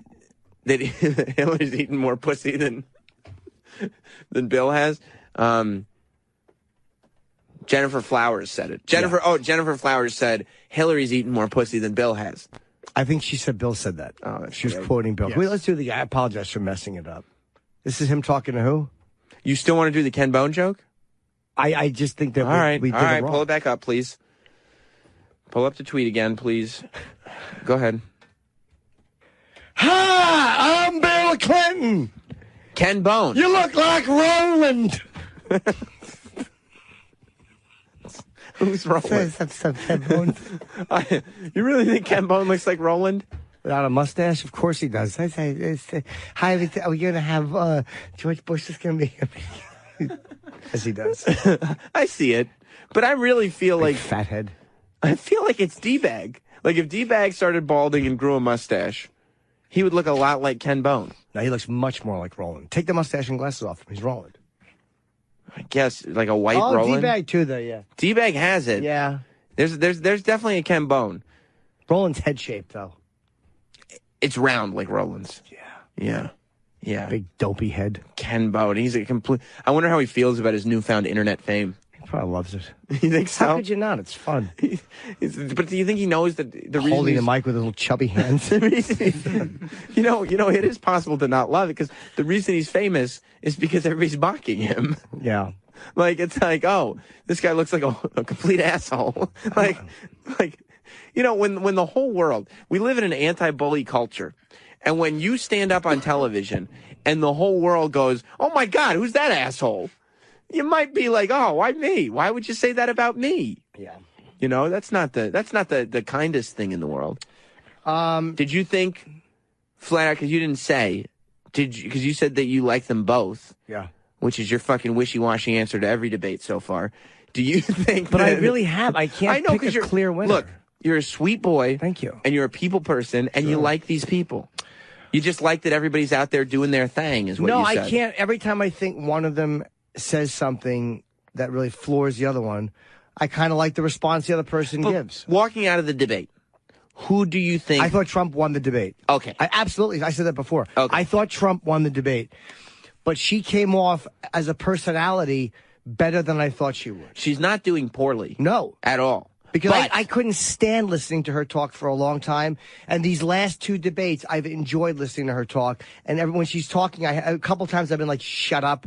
But it hasn't been this visceral ugh that I always had for her. There's a couple things. Number one, I think that Trump had a lot to come back from because of the fucking tapes with Billy Bush. Yeah. Bushy, I mean.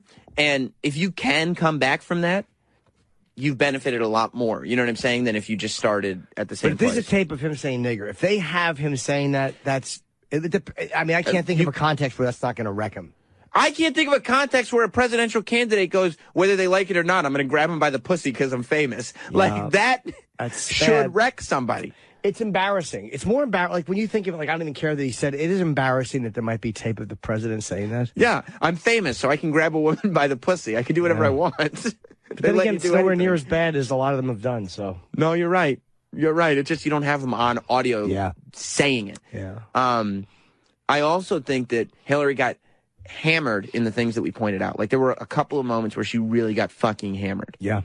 And I think that she didn't, like, Donald benefited a little bit more, like he recovered a little bit, and Hillary didn't recover from the lying thing at all. Like, she did not come across this as less of a liar. Also, I caught and maybe this was just me, I caught a vibe that, ooh, that's right. I just was like, hey, I caught a vibe. I caught a vibe. You know Were you what I playing mean? your fucking acoustic guitar, flower in your hair? Just trying to catch a vibe in here, man. Wish it was a virus. The AIDS vibe. That'd be it. But it felt like this thing came out, right? This thing with Donald talking about grabbing pussies. And I know.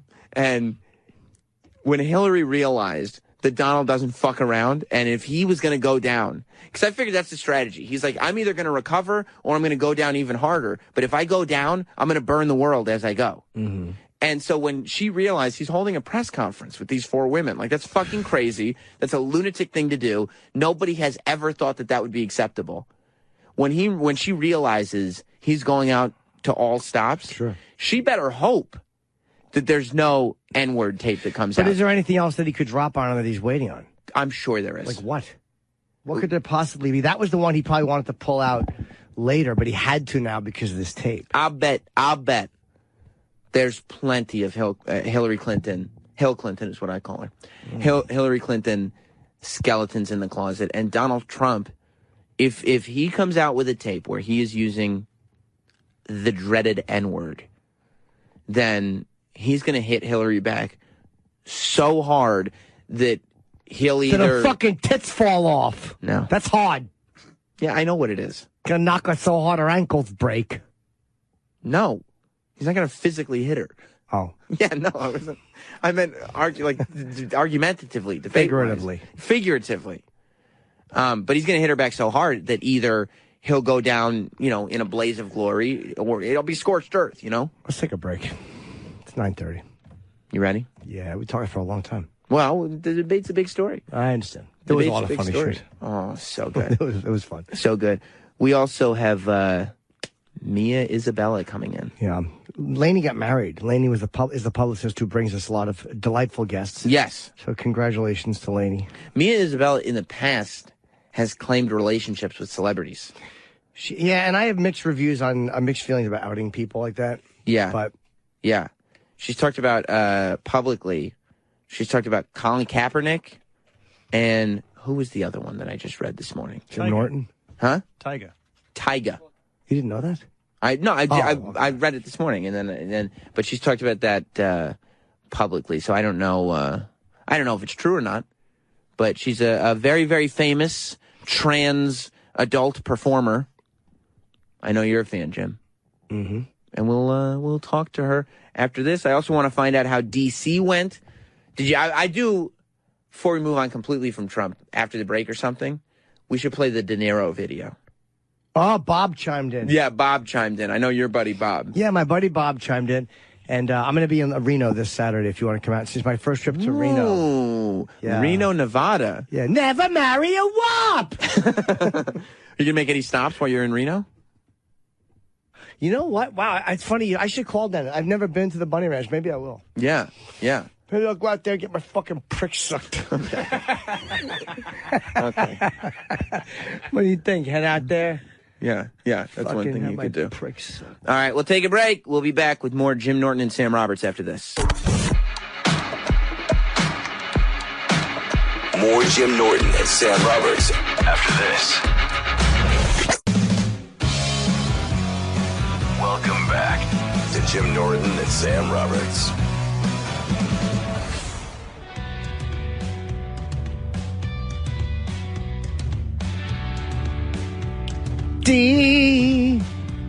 Dum dee. That really annoys people when I do that. Yeah, it does. I mean, in the car.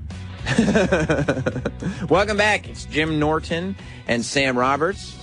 You can follow us along across all social media platforms at Jim and Sam Show. Jim and Sam Show on Twitter, on Facebook, on Instagram. You can also, we will continue. Adrian, you make sure D-Bag is doing it regularly, but he was doing a good job this weekend of tweeting out videos constantly so that you can subscribe to our YouTube channel where we put up everything that we do on the show. So far, nobody's watching our videos. Well, there's a few. Okay. But we're starting from scratch. That is true. Across the social media platforms. We should have. It's a new show. So but come with us on the journey, everybody. Yeah, we should start from scratch. Also, I'll be on I'll be on Red Eye tonight on Fox News at 3 a.m. So set your DVRs. You're going to be so tired tomorrow, man. Yeah, they tape. Oh. It's not live. Okay. You've done the show before. You know. I'm just being cheeky. No, I know. It's not funny, though. It is. No, it's not. It is so. So set your DVRs. 3 a.m. tonight, I will be on Fox News Red Eye. And yeah, we're waiting on Mia Isabella. Yeah, we don't know where she is. In the meantime, the homie Milo Yiannopoulos is trying to buy 4chan. Well, he's with a backer. I mean, he's, I read a little bit about that. He's, I guess, the face of it, and there's somebody backing it. I wonder how much 4chan would sell for. Like, I have no concept of how much. No, I don't know what the bid was. I don't think 4chan is for it necessarily. It's just, it's funny that he would, because 4chan, like, nobody really thinks of it as this economic thing. It's more of this slightly underground grouping of people. So the fact that Milo wants to bring it forward and just buy it outright. Well, this seems like publicity because... No, Jim, it's Milo Yiannopoulos. I don't think he's just doing it for publicity. What? Anything. What do you mean? I was being sarcastic because almost everything that Milo does is specifically for publicity. Well, no, I mean just because the announcement's coming before they approach. Like, right. if they approached it, I would go maybe, but they're saying they're planning on approaching. So you're not supposed to announce that you're going to do that before you approach the guy. Right. Yeah, no, I doubt that he'll actually buy 4chan. How much would it? My 4chan. Remember the honeymooners? No, I don't. My fortune. Right. Yeah, no. It would probably cost a 4chan. How great would it be if a fire just broke out in the studio right now? Like at the door. We're both trapped in here. But yeah, now Milo's so good at just getting people stirred up and getting people to report on him. Yeah. Well, whatever bullshit he's planning. Have you met? I don't think I know him. I don't think I've ever met him. Yeah. I had him on the Night Show. He was awesome. Yeah. Awesome. Just because everybody gets people so fired up. Like people get so pissed because he just says he's very controversial. Yeah. He says his position is that to him, feminism is worse than cancer. You know, like he thinks like being infected with feminism, he'd rather be infected by cancer than have feminism. Oh. I don't know if I agree with it. Cancer is very dangerous. No, that's actually a great point that nobody's brought up. Thank you. Yiannopoulos said, as a free speech fundamentalist and a student of internet culture, I appreciate how fragile and precious the 4chan ecosystem is and how much it gives to the wider internet, even if some of the corners of it don't always approve of me very much. Such as Paul. What is Paul? Politics? Politics, yeah. Well, they a lot of them make comments about Milo Yiannopoulos for being a Jew. Is he Jewish? I would have thought he was Greek. They make fun of him. I don't know if he's actually a Jew, but they say they call him. They make fun of him for being a Jew and his homosexuality. Is he gay? I knew that. I'm quite sure he's not Jewish, okay. But I'm quite sure he is very much a homosexual man. Okay. Oh, speaking of sexualities that run across the gamut of this, run across the spectrum of things, ladies and gentlemen, look who is about to enter into the studio. The wonderful Mia Isabella is here. Welcome to Jim Norton and Sam Roberts, Mia. Hi. How are you? I'm great, thank you. Oh. Is it tough to get around New York today because of the parade? I think they had a couple of the streets blocked off. Yeah, it's really annoying. Do you celebrate Columbus Day? Do you celebrate Christopher Columbus? Let me wake up before I start answering questions. Right. So I don't make the mistake of saying something ridiculous. Yeah. Ridiculous. No, I don't celebrate it, but there's not a particular reason why. Just because it's yeah. Because it's not something that I think about all the time. Like, oh, it's Columbus Day's coming up. Yay. I only think about it when I'm getting fucked in traffic, like today. Like, why is this happening? The street's blocked. Oh, it's Columbus Day. Right. Oh, that's why. So what do you got going on, Mia? Oh gosh, a lot of stuff. Yeah. Yeah. Like what? Well, I'm not going to take your word for it. You're going to have to. We're going to launch my own show soon, podcast that I'm going to start on, and hopefully the goal is to work with SiriusXM one day and have my own in-studio show. Oh, yeah. What's the premise of the podcast? Since We're Being Honest I is see. the name of the show, and it's really my way of being able to actually address a lot of different misunderstandings, relationship situations in the media, my life, and representing my community, LGBT, trans people especially. How did trans people take to you? Are you somebody that they like me? Oh, sorry. Go ahead. Yeah, no, I thought you were right. Well, you're just a great customer, Jim. But everyone loves her. Yeah. The trans community loves Jim because he pays into the community so well. I certainly do. They call me the college fund. Oh, Lord. But how do they take to you? Do they hold you in high esteem or I not? have a lot of friends in this industry. I've grown up in the industry as a young adult with trans people in the trans adult industry. So I've got to know a lot of people's personal stories, their real lives, their careers as well. So I'd say a lot of friends in the industry that respect me for sure. How does it surprise you? Because I always find you hear about it more with celebrities, but if it's happening with celebrities, it's happening with civilians. You're just not hearing about it. The amount of people who this is what they like. They get off on a trans woman, but in public they'll be very anti-trans. They won't talk about it. If anything, they'll be discriminatory about it. Isn't it amazing how often it happens though? I was amazed at my own personal situation once, but because that person that I was involved with actually never was a secret in Hollywood. Like, we hung out publicly all the time. So what surprised you? Well, when it became like a big media fuss, then it was more like, oh God, we should be quiet now. You know what I mean? But I guess that was because people have their teams and lawyers and advising them in the ways that they feel is appropriate to handle situations. Oh, so the minute people started becoming aware of stuff, all of a sudden it's not really... When it was spent negatively. Right, I see. Then it was like, oh God, we should probably be quiet now. I'm like, oh, 3 years later. And that's when publicists and people get involved as opposed to... management, attorneys. I don't know. Why is it a crisis, though? Like, who cares? Like, I don't know why they consider it a crisis. Yeah, it's not a big deal. It's odd, especially now, because it's really not a big deal anymore. Yeah. I mean, it's newsworthy, but it's not like this stigmatizing thing that stops your career. I don't even think it's newsworthy. Like, in the sense of, like, all right, this is who you date. It's only newsworthy if you're dating somebody who's, like, underage. You know what I mean? Like, when Jerry Lee Lewis married his 13-year-old cousin, that's newsworthy. You consider that newsworthy? I don't understand why they obsess over it, though. Well, look. Coming from me, that's saying something. You're obsessed with whoever celebrities you're dating regardless. So if it turns out that there's some kind of extra thing or gift or kink or whatever it is. That's very true. Like it is something that you're at least curious about. So were you asked? Can I get you to hold this? Can you get me to hold? Ted. Ted. Snapchat. Oh, when Jim you was said, like, I'm a little busy. Snapchat. Yeah, when you said, can I ask you to hold this? Oh, God. You see his eyes got big. He's like, oh, yeah. I didn't know who Ted was. Just hold the button until it's done. All right. Hi, Ted. Hi, Ted. Who are you, Ted? He's a photographer. He's a security. He's a driver. He's been with Lainey for like 12 years. Oh, you work with Lainey. Oh, okay. I see. Where's Lainey? She's fucking around on her honeymoon? Yes. Yeah, she is. I would hope that that's what she's doing. I wouldn't on her know. I honeymoon. wasn't invited to the wedding. Is that right? I'm very, very upset. I was actually shocked to not see you there. Yeah, I was not invited. You know what it probably is? What? She probably doesn't value you as a human. I wasn't going to phrase it like that. But, when you think of it, that probably is what it comes down to. But I get that.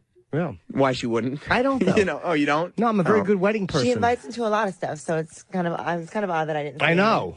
Who all was there? I know Lisa and my friend Lisa Ann was there. Yes, Lisa was there. Aaliyah Janine, Rochelle Ryan was there. A lot of porn people. Well, not a lot of us, but there were a few. She's had a lot of clients. You know who wasn't? Me. The kid. Right. That's the no weddings kid. Yeah, exactly. No invitations kid in the house. That's the sit around by yourself on Sunday. Yeah, enjoy the debate. You got no other plans. You got nothing else to do. Very upset by that. I like a good wedding. You do? I do. I enjoy going to weddings. Because you went to my wedding, but you didn't you don't get up and dance and do all that. I do so. You don't do wedding activities. Yes, I do. You just sit at the table. I slow dance. With who? Whoever wants to slow dance No, with you me. don't. I'm very romantic. You did not slow dance once. That's not true. Who did you slow dance with? My date. I didn't see you. I did.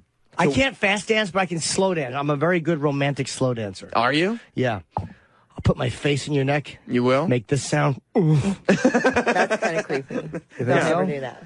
Do you like slow Women dancing? like You like slow dancing, Mia? I actually didn't slow dance at the wedding. You didn't? I was her, I guess, maid of honor or bridesmaid, one of her bridesmaids. But I was dressed in white. She wanted me in white with white flowers, and I didn't actually have time to do anything fun because I was trying to watch her at all times and do anything she needed me to do. Do the right thing by her. Do you slow dance though? In general? I don't really think so. I'm a twerker. I'm a twerkaholic. Where is she honeymooning? They're going to drive up the coast through Maine and take a little adventure. Okay. Through Connecticut? That's a terrible honeymoon. Yeah, the coast. This coast? Oh, no. There's one out there on the west that's all sunny. They got to go to the Pacific. Yeah. I'm trying to teach him to Snapchat on the fly right now, and he has no idea what he's doing. No, it's fun to watch. He's holding the phone and turning it towards everybody. Yeah. You got to press the button, Ted, and hold it down while while it's red. And Ted's holding his wrist so his arm doesn't get tired. Oh, Ted. No, Ted. You hold it. Yeah, that's your recording. You hold it until it's done. He's a photographer like Ken Bone is a photographer. Yeah, Ted has no idea what he's doing. Great with a disposable camera. He winds. He's looking where you wind it. He's falling apart. I don't understand where you wind it. He's nervous. So this is a new show for you. Yeah. This is, Opie and I don't work together anymore. Well, I gathered that much. Yeah, he's in the afternoon. It's new for him. It's new for me. Oh, yeah. Adrian had to step in and help. He doesn't know what he's doing either. Young buck. Well, thank you, Adrian. Of course. Hi, everybody out there in Snapchat. Trust me, there's more people listening to this. I would hope so. So what exactly is one of the things that publicly you think that people got wrong? You're saying that there's all these stories that people got wrong. Well, you know me. You've known me for a long time, and you've known a little bit about some of the drama and the different relationships. One of the most important things I never really publicly addressed in a major way was the relationship with Tyga and the Kardashian situation and how all that got spun and turned around. And there was a lot of mistruths. That became a huge story because was outrageous. All of a sudden, mistruth? You get involved. So for those that don't, the public story was, and this is very brief, that Tyga was cheating on Kylie Jenner, right? Mm-hmm. With you. Yes, and he was. Well, there you go. Today I said it. And then they whatever, and then it became a social media thing. And but that really wasn't the whole subject of the situation. Someone was impersonating me on Instagram. They made 20 different Instagram accounts, and they were threatening to release some sex tape, which doesn't exist to my knowledge because we never shot a sex tape, at least not aware of such a thing. And someone was threatening to extort to release this sex tape. They didn't give this money. It was psycho. It was insane. The world was coming at me so hard. And I never addressed it because I didn't want to make any wrong decisions, say the wrong things. I really just wanted to protect him in every way that I could. But let me ask you, did you out him? No. Okay. Because I'm saying people said you out lawyers, people. As far as his lawyers were concerned, and what they told me, when they were working with my lawyers, and by the way, I was under strict settlement negotiation agreement or negotiation situation the entire time. Settlement for? They were trying to buy me in confidentiality. Okay. And I wouldn't agree to anything. I didn't want any money from him. I just wanted him to tell the truth so I could move forward with my life. Let me ask you, when you say you wanted him to tell the truth, you wanted him to admit that you guys were together? He didn't even have to admit that. I gave him a written statement and everything that he could have just did a joint statement saying that we were just friends. People just made up this salacious story and, standing up for, trans rights, simply saying, you shouldn't discriminate against my friend because we're friends, blah, blah, blah. I made it easy for him. But apparently he had already lied and said he didn't know me. To whoever he was dealing with. But his attorneys and my attorneys know the truth. But you didn't out him? No, I didn't. As far as his attorneys said to me that his phone was hacked and the messages, they told the public the messages were not real. His penis pictures were real because those were released. Mm-hmm. But that his phone was hacked and they were trying to figure out who the hacker was. So I never outed anyone. Wait, his phone was hacked? I don't know what you mean. They said that the messages weren't real, that someone took either that he was hacked and someone took the nude pictures of him and released them, or that someone that he was seeing that wasn't me released the like one of the fake accounts or whatever. No, not the fake accounts. Someone else that he had dealt with before me, like a normal genetic girl. I see. That he had sent in confidence these pictures. Had released them or something of the sort. Why is there so much embarrassment about it from these guys? Well, the world did humiliate him. The world was attacking him. So I did understand at the time, and I was trying my best to be as cool as possible about it and be really protective of him. But they didn't humiliate him. Like, why not just say, like, yeah, this is who I am, and this. If you get caught cheating, I get getting caught cheating stinks. No one, I've gotten caught. It's embarrassing. And but I got caught too, though. You were in a relationship. I was in a relationship, so it was embarrassing for me, and my person was high profile, more so than him. So that's another reason why I stayed quiet. Who were you in a relationship with? I will not tell you that. What kind of job? You don't have to say what they did or who I'm they not were. going to say that either because it's already some things are public. So it'll be easy to kind of connect the dots. Okay. Oh, yeah, okay. Since I'm known as an outer, isn't that funny? Right. Yeah, but no, I've never told. People have said that, so I'm asking you about it. Just because people have said, like, is there a part of you when you're with somebody like that who's really famous and goes like, "Fuck, I want people to know this"? No, absolutely not. Because I'm a really private person in my real life, and I like my privacy. I liked being able to be Mia in a certain situation, but be able to walk down the street just as a normal girl. Mm-hmm. I adore that. That's something that a lot of famous people don't. You can get that back. Once you become super high profile, you'll never be able to get that back. So how did you end up hooking up or dating with all these famous people? They contact me. They find me. I used to be a very well-known porn star, you know? So it's not that hard to find me and contact me or my publicist or different people. And they do that often. Wow. Even now, still, to this day. And now, so you turn people down? All the time. Wow. Especially after what I went through. Yeah. Yeah. Yeah. Are there any of them that just like, hey, I want to date publicly? Yeah. The guys that I've dated were never, like, it wasn't a secret thing that we only met in the bedroom. Right. You know what I mean? We would hang out at parties. We would go to my friend's place. We had friends around. That's why another reason is that I stayed quiet, because there were a lot of people that had already been around us publicly, even people had been in our bedroom together. And they were going to come out and start having their own little stories and their little scripts and storylines of my life. And I was like, no, I'm just going to be quiet so I don't get any more sensationalization. So that was not true. So I did not release anything. Oh, okay. So did you guys not settle anything? You had no legal settlement? I didn't want a settlement with him. I didn't want any money from him. Cool. I just wanted my respect. I wanted the truth to be told. I didn't have to even say that we weren't having a sexual relationship or anything of the sort. I just wanted my name to be untainted that way. That's all I asked for. Explain the sex tape thing to me. So it's when somebody videotapes you fucking. I understand. Oh, yes.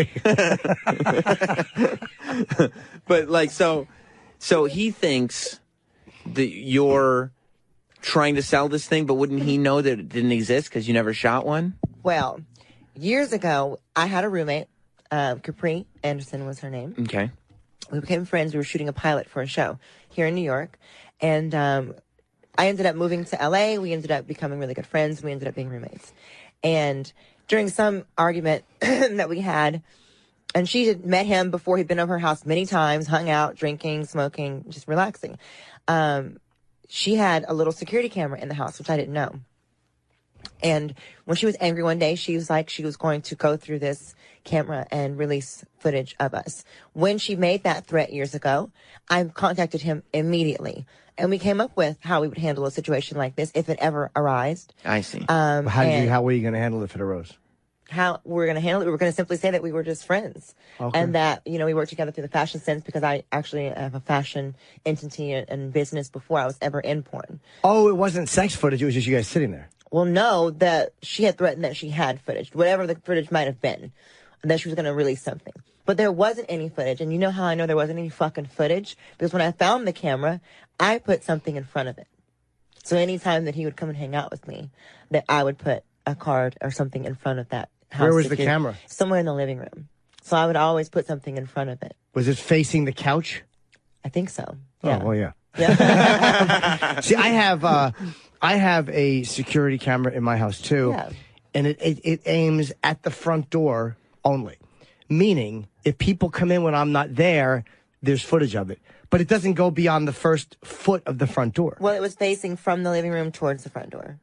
Where the couch was in one of the But it's one of those things where you're getting... Right. You're purposely getting the house because you want to capture what's going on. And like, there's ways to do a security camera where, like, literally you only get the front door. Of course. If you walk into my house, there's a video. And then it ends 1 foot in. Right. Like, that's it. It's in case I'm away and somebody comes in, I can see who comes in my house. But there's nothing private captured. Right. Right. Well, there was never a sex tape. There was never, to my knowledge, I've never seen any footage of he and I together. And I would imagine that by now it would have been out. Of course. Right. People were trying to sell this fake sex tape that did not exist. All the media was freaking out really over that. Once they saw penis pictures, sex tape, trans, it was like... It's a great story. And then a Kardashian. Yeah, You throw that in and it's like, oh my God, it's a sensationalized situation. Yeah. And it was extremely frightening. But like I said... Hashtag Since We're Being Honest, my new show coming soon. I'll be answering all kinds of stuff like this and telling the absolute truth because obviously being quiet for everyone else's benefit didn't do me any justice in my life. So it's time Has to it take my hurt you, power though, back. being quiet for their benefit? Yes, it destroyed a lot of my credibility. It destroyed a lot of business opportunities that I had and a lot of relationships with people that trusted me and cared for me and thought that some of this stuff might have been true. And people's biggest fear, I guess, with this is being outed. It's really weird how the biggest fear... Don't do something you don't want to get caught doing. That's simple. That's true. I mean, we all do it on some level, but the biggest fear people have is this shame, like being ashamed about stuff. Somebody like that's going to make me feel ashamed. And when you walk it through logically, what's the worst that can happen if people know? Well, here's the thing. They just look at you and go, oh, that's what that person likes. Once you tell the truth, no one can hurt you with it. Yeah. But you've got Tyga, who's a rapper, who and in hip hop and in that entire community, it's way taboo, bigger of a deal. Why don't they cut it out than anywhere else? Or even like if it's an athlete, you go into a locker room, it's a way bigger deal. Percentage of black culture and hip hop culture love trans people and that lifestyle. Oh, yeah. So it was very interesting. Yeah, I mean, the part of me is like, why do you care? And I hate seeing people outed because it's like, like we were going to interview a woman who had dated an Olympian, and she was outing him about like, oh, he was my, and you didn't want to. We had her booked and then we canceled her. What's that? Fuck that bitch. By the way, I know who she is. But we canceled her, and she wasn't dating him. She fucked him once. Maybe, but I still didn't like that she was. I mean, this has been a bigger story before we got to it, but I didn't like that she was just mentioning him and outing. I was like, Right. And she was actually like owning. She was like, no, I am going out in public because I'm going to out him. This is what I'm doing now. And this is my business. And that's how you can tell that person didn't have high morals or any kind of real care for that person ever. Right. Whereas you are sitting there going like, this becomes a story, it becomes a public thing. And when it becomes a public thing, not by your doing, you start getting lied about. So you've got no other option than to come forward and say, no, all right, fine. Here's the story. I wasn't going to say it. Here's the story. Even a year later, every time I turn around, there's like Google alerts and there's all kinds of people putting out articles. Like even a year later, when I'm not doing anything, no press for it, not discussing it whatsoever, I'm constantly being tagged and dragged and stuff. So it's like okay. But it has raised your profile on some level. You have to like it because it's like it's not. They're not saying you're a shitty person. How did it benefit me at all? When you become financially destroyed me, personal relationships. The person I was actually in love with, I had to walk away from. Why? Because I didn't want that to happen to him. I didn't want him to be publicly shamed like that. I didn't want him to experience what that felt like for the other person. But why public shaming if the person is open about, meaning if you're dating someone and you're dating that person and all of a sudden, hey, you both like each other and you're dating, where's the shame in it? I get it. When you have a major contract, when you have endorsements, when you have other things going on in life, I am understanding to the idea that society has not completely accepted us. You got to protect a brand. I'm very understanding to those things. You know what I mean? I definitely took those things into consideration. And it wasn't that we were particularly cheating. We had been seeing each other for a few years. But I believe during the time that he had started dating this girl, and he didn't tell me anything about her. You talking about Tiger right now? Yeah. We had at least spent a couple of times together during the time, depending on when they started dating. Right. I was seeing him since 2013 until right before all this stuff happened. Yeah. And then I found out. So How'd you meet? How we meet? He contacted me through one of his friends when I went to one of the concerts and asked to see me. It's amazing how often that happens, and that's the way it happens. And then, like, see, that's a different message. I just took like, wow, it must be cool to be a rapper. You just start rhyming words in your head, going, maybe I can make a career out of this. Yeah, but I wasn't angry at him. You know what I mean? Like I wasn't angry at him. I didn't feel like he was a bad guy. I still don't. People just mishandled the situation. A lot of people didn't know the truth. So whoever were doing their job for him obviously didn't know any of the true details of the situation. So they just thought, someone's fucking with him. Let's take her down. Yeah. So I tried to understand that. But then at the same time, I have your lawyer and my lawyer discussing things every single day for a month or more. And you're telling me to be quiet. Who mentioned it first? Who mentioned what? The whole thing. The whole situation. I have no idea. It was released to the text messages and pictures were released to someone, and it ended up in somebody's blogs and articles, and it just spread like wildfire. I woke up to my Instagram literally blowing up. That's how I found out. So you didn't release the text messages? No, it's still to this day. I have asked them to say that publicly numerous times. They knew that I did not release anything. There's no proof and no such thing because it didn't happen from me. They were saying that his phone was hacked or someone else released the stuff. So how the hell did I release anything? But that basic truth and statement that his attorney said it was sent from someone else, that nude picture. If that's the case, from my text messages, how the hell did I release them? If you're saying that I didn't do it off the top. But they didn't make it a big deal. They kind of just threw that tidbit in really quickly. And you'd have to imagine, like, if they knew that you released it, you would have been sued like crazy by now, right? Of course. Yeah. The fact that you haven't been is probably the most there's nothing they could have done to me. Right. Right. Who are you going to do the podcast with? Do you have a... I haven't decided exactly yet. I have a couple of people that have offered me opportunities to work with them. But I think one of my co-hosts to start with is going to be Al Roker Jr., who works with Mancow, the Mancow Show. Okay. To give that kind of male Al Roker's perspective. son? I don't think that's his son. Probably Maybe it is. Unless it's a character name. Is he black or white? He's black. He works with Mancow. He's worked with him for a long time. Could be his son. Okay, I'm thinking of I worked with him with Fox. I worked with him with Mancow when Mancow was with Fox, and now with this show that he does with the rock I think you meant station. the newscaster, Al Roker's son. It's probably a character name. How stupid am I? Mancow was probably like, you look like Al Roker. I'm going to call you Al Roker Jr. Oh, there you go. Okay. You see? That might be his radio Smart. name. They're just putting the pieces You together. better be glad you've got this guy. Yeah. No, it's got to be his son. I think His you'll name's have a Al great Roker. perspective. That's Al Roker I Jr. thought that was his real name. I think it'll be a great perspective for a male perspective. I don't know. He's worked with him so long, and he's going to be a little bit brash, more than I would normally be. So I feel like it'll be a great. Where are you going to tape? Oh, yeah, that's right. You're a Chicago in Chicago. person. I'm Yeah, back I in forgot. Chicago. Okay. And it'll be interesting. The whole Okay. thing. It should be fun. Yeah. I get to address a lot of stuff, and What are you going to do? Proof. Like, I'm going to bring proof on. I'm going to discuss a lot of different things. All right, you're going to bring proof. Give an example of something you're going to bring proof on about. They're just going to have to tune in. Well, you have to Hashtag get them Tips to with being trust me. honest. They'll listen if they know what they're going to hear. You'll find out then. how many stories are there? Like, are you just going to do, like, God. are you going to be able to do, like, a whole bunch of podcasts just It's like... not even just about that. Like I said, I want to address some things and some truths, but more than anything, I want to talk about the lifestyle. I want to talk about, like you said, the relationship situations that trans people deal with and their personal stories. I want to delve into a lot of different people's backgrounds, and it's going to be very interesting. Yeah. Well, starting when? Because girls are going to tell me a lot of things they wouldn't tell. Starting when?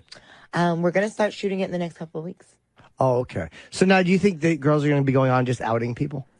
Oh, well, I would hope not, because that's not the premise of my show. I want you to be honest, and I want you to feel like you can do whatever you feel the need to do and express yourself, but I don't think that a lot of girls are going to come on there just to drop their celebrity names. But if they do? that'll be their story to tell. Okay. It's their prerogative. It's their prerogative. It's how you handle things, how you handle it. Oh, there's going to be a long line. There is going to be a long fucking line. You think so? Oh, yeah. Yeah. Well, you're right. A long line. The other name that you get linked up with a lot, and it's especially been happening more because he's been in the news, is Colin Kaepernick. Mm-hmm. Is that something you're going to be addressing on the podcast? Is there a story to address there? I'll take my time with that. Yeah. That's somebody that I respect extremely. You actually have care for extremely. I think he's an incredible person. The braveness that he's showing now, I admire, and I feel like I maybe had something to do with making him feel bold enough to be the kind of person he's become lately. How did you do that? We had a great friendship, great connection, and we talked a lot. I'll say that. Oh, yeah. Okay. I have a lot of friends. No one ever inspired me to not stand during the national anthem. I'm working on it. Well, I've had a few that would inspire me to kneel. Yeah, that's what she's talking about. No, I do get linked to him a lot because during the Tyga situation, someone saw some kind of social media. By the way, I should point out something that you were like, okay, I had this plan with Tyga, and it was, and then I just if we ever got exposed, we would just tell everybody that we were really good friends. Oh, shit. And then I was like, hey, what about Colin Kaepernick? And you're like, well, I'll say we're just really good friends. I'm like, okay, well, that kind of explains that one away. You can take it how you want it, I guess. Right. I'm probably turning red now, aren't I? No. It's okay. You look very comfortable. Yeah. You look very confident in your assertion. But you think you inspired him to be bold? He inspired me. I think even during the situation that I was going through, this was a person who made sure to keep in contact with me and made sure to kind of just make me feel like I could stand up to anything. And I think it was probably an important moment for him as well to see how the world was reacting to me and how people were kind of just really trashing me and how I was still trying my best to stand as tall and represent and protect people. I was at a really extremely low point. I was frightened. Is that because it was after the Tyga stuff was I was happening? frightened during the Tyga. I mean, I was so afraid of what was happening. I didn't know what was going on. Like I said, when you're dealing with crisis management people contacting you and attorneys and PR people and all the media, like every show out there, I'm on TMZ, I'm on Monday, I see all this stuff happening, and I'm just like, what in the world is going on? Anybody that I've ever met, even from kindergarten, was trying to contact me. It was just not a fun time for me. And I almost gave up. Did a lawyer threaten you? They couldn't really threaten me. Well, they threatened Lainey. They threatened her. That in the beginning, they threatened her if she released any statements on my behalf to protect my brand and my name, that they were going to sue her for millions of dollars. For basically, shut the fuck up. And once they said that to her and I saw those emails, I was like, okay, you fucked with the wrong one. Now I'm going to do a press conference because you don't threaten my people. You don't threaten my friends. You don't do stuff like that. And then they started to understand that I wasn't going to be pushed around. And then they came let's try to buy her silence, which he should have known that wouldn't have worked. He's known me for years. He knows bullying does not do anything but piss me off. He knows that I didn't need the money. You know, like, what was I gonna...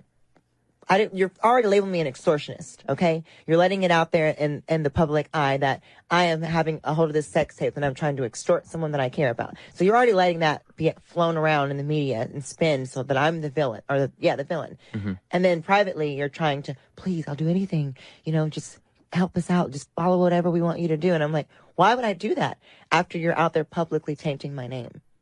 And that's what he wants you to do, is like, just agree with us tainting your name. Yes, so that way I'll look good. I was being extorted. Right. Essentially. So that's when Colin helps you out so much.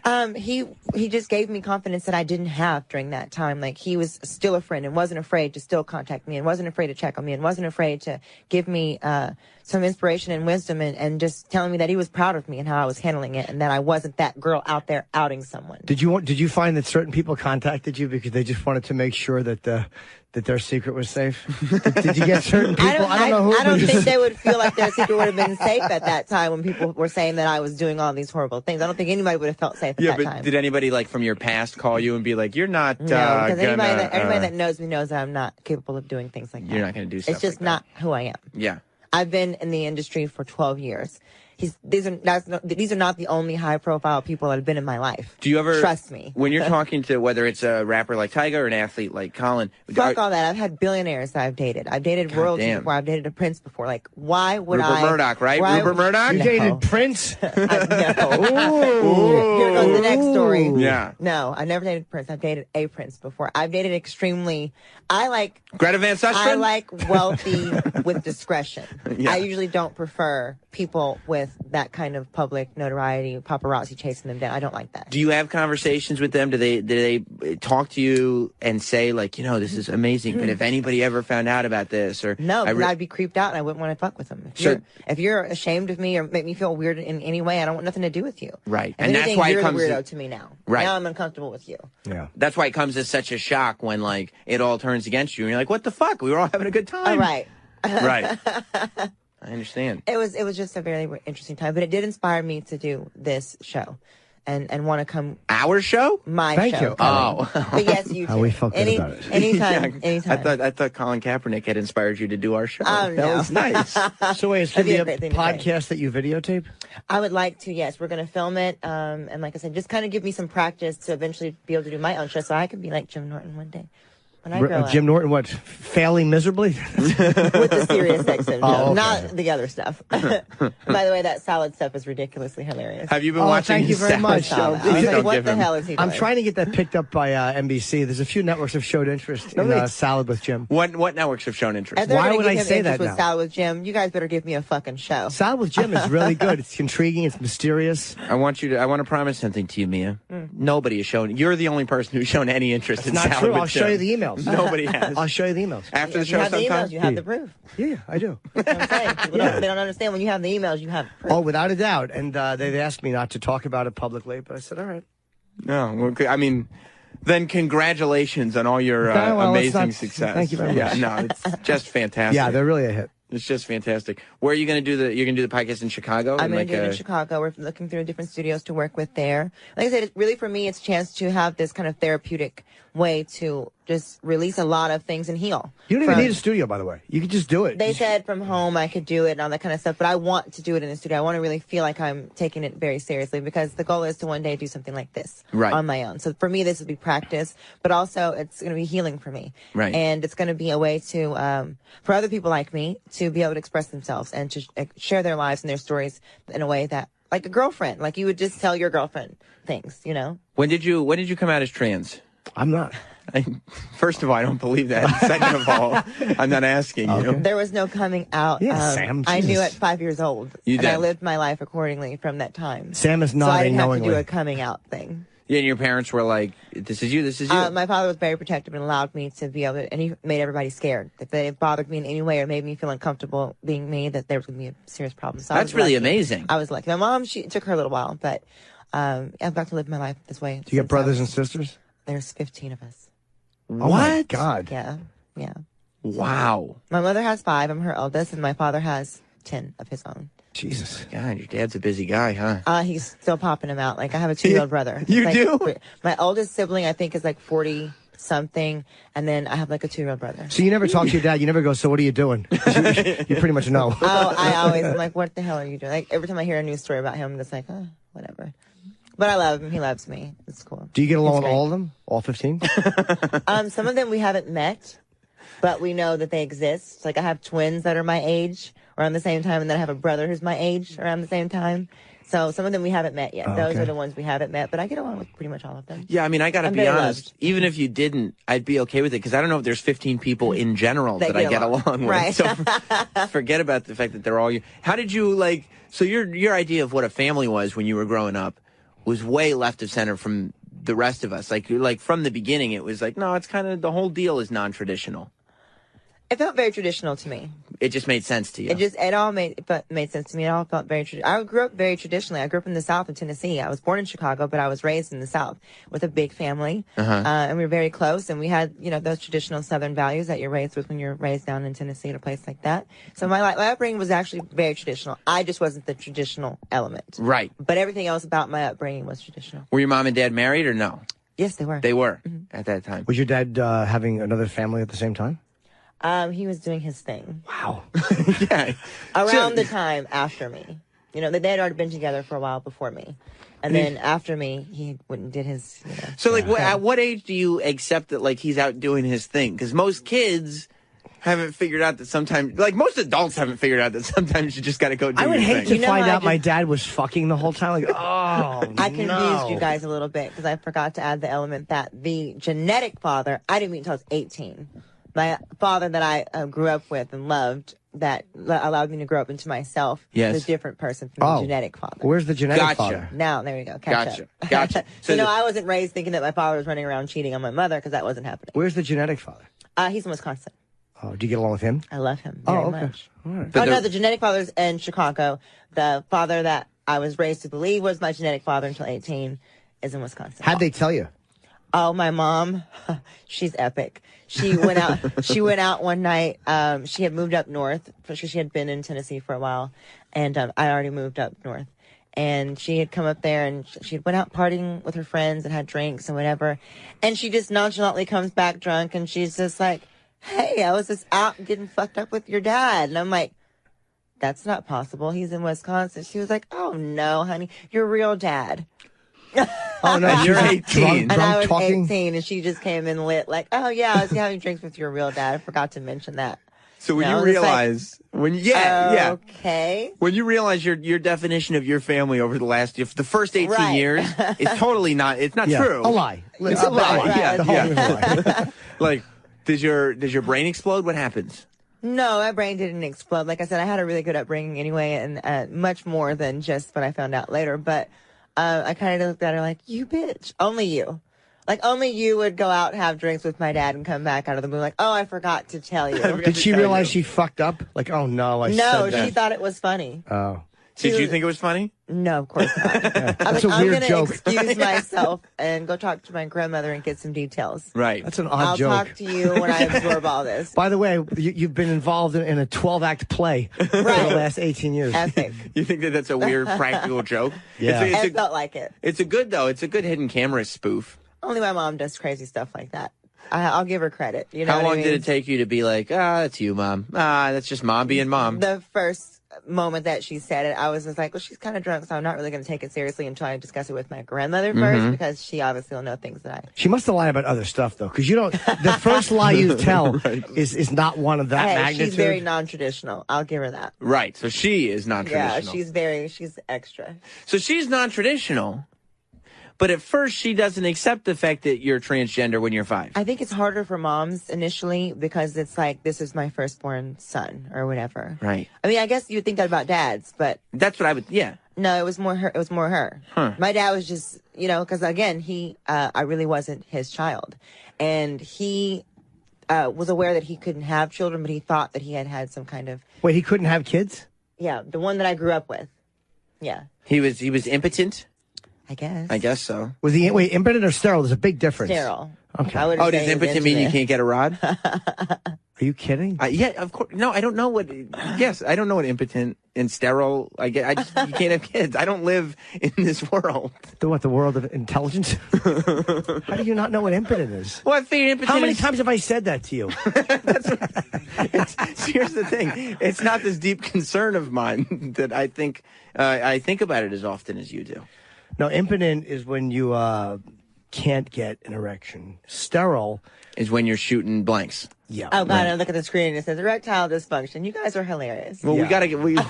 last thing we want is false information out there. Absolutely. This is a show that... Since we're being honest, you're just going to tell it. We can't laugh unless we learn. That's the tagline for the show. I see. Yes. I see. And the tagline should be, "You'll do neither." To the audience.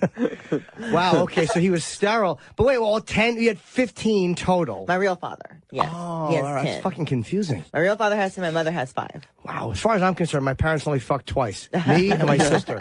So, That's like your genetic father was like maybe the most, non sterile person ever. He's perhaps the most potent man ever. Yes, his sperm couldn't be old more as hell potent. and he's still just popping them out. It's crazy. Yeah. Where's this guy? Well, it's like Anthony Quinn. He was in his 80s, still fucking. And the actor Anthony Quinn still getting people pregnant in Men his can 80s. get pregnant until the day they die. Right? I know. It's great. I want to do that, like when I'm really old. Like I have no kids, but when I'm And wait really till you're old. super old. Yeah, when I'm in my late 80s, if they tell me I get stage 4 something, I'm just going to get someone pregnant and then drop dead. Leave them holding the bag. Just be one last laugh. Yeah, here you go. Gotcha. Deal with that. What was it like going to school then? You're a kid, and you're trans, and this is before trans was as sort of known as it is now. Yeah, but it wasn't like I was running around elementary school in heels and stockings. You know what I mean? Like, I was a little cute, curly-headed, blonde kid with big old Bambi eyes. It wasn't like I was wearing a dress to class. I got to live my gender role throughout my life. You know, it wasn't like I was running around in full makeup and stuff like that. Right, so you're not putting on this show. It was just right. who I had a you great are. upbringing in school. I was involved with a lot of things like orchestra and different programs. What did you play? Violin. Did you really? So I was 18. Are you a good violinist? I was. Thing about being a violinist, or usually any instrument, when you play it, it's something that you practice every day, at least a few hours a day. It's something that you don't stop doing. So when you don't play for like 8 years, I wouldn't say you're good. What does Charlie Daniels play? I know it ain't the violin. He's a fiddle. A fiddle, okay. Yeah. Oh, He's the fiddle. Since we're being honest, what about all this shit about Charlie Sheen? Why is everybody saying that I was fucking Charlie Sheen and that I had a disease? That is not true. I didn't say that. You're looking at me like I said. But you knew about this story because I remember before. I know. I asked you about it. You didn't have sex with Charlie Sheen? No, I did not have sex with Charlie Sheen. Do you know him? Yes, he was Yes. a really good friend of mine. But now I actually, shouldn't tell all the details before this stuff. but he's actually a good friend of yours. He was Not like a good of mine. friend, He a was an good amazing friend to me during the Gotcha. time that we were a part of each other's lives. Okay. I haven't spoken to him in about 3 years, but yeah, he saved me from an abusive relationship, from a person that had gone out to Hollywood and gotten themselves on drugs. I was behind the scenes. I was being abused. I was dealing with all kinds of crazy stuff, and his friendship meant the world to me. He gave me the ability to have the freedom to express myself with my art. He was a backer to me. He took amazing care of me. So yes, that part is true. But him and I have never had sex, and I do not have any fucking diseases, people. That is one thing that was really hard to Who swallow. said you had diseases? I never heard. Oh you had my diseases. God! If you Googled the situation with me and Charlie, after the Tiger stuff, it happened right after. It was like boom, boom, boom. They took it and started. I gave a statement. They contacted me because years ago, someone threatened to release a story before any of the Tiger stuff happened. Some girl had taken a picture of me over at Charlie's house and so gave it to the tabloids and said they were going to release this story about me. And there was a girl that was jealous because he'd spoiled the shit out of me. I was having a hard time. So the guy was like super nice to me. And these girls that were actually sleeping with him, and I saw countless of them, little sluts, were jealous because he would be extra generous to me, super kind to me. And you never slept with him? No, I But he never was had just sex giving you with money him. because he's a good guy. It wasn't even just about money. He was helping me to get away from an abusive situation. And I was no longer happy being in the adult industry. And I didn't want to feel trapped in that world anymore. He was the most amazing person. So, Do you think he was frustrated that he didn't get to have sex with you?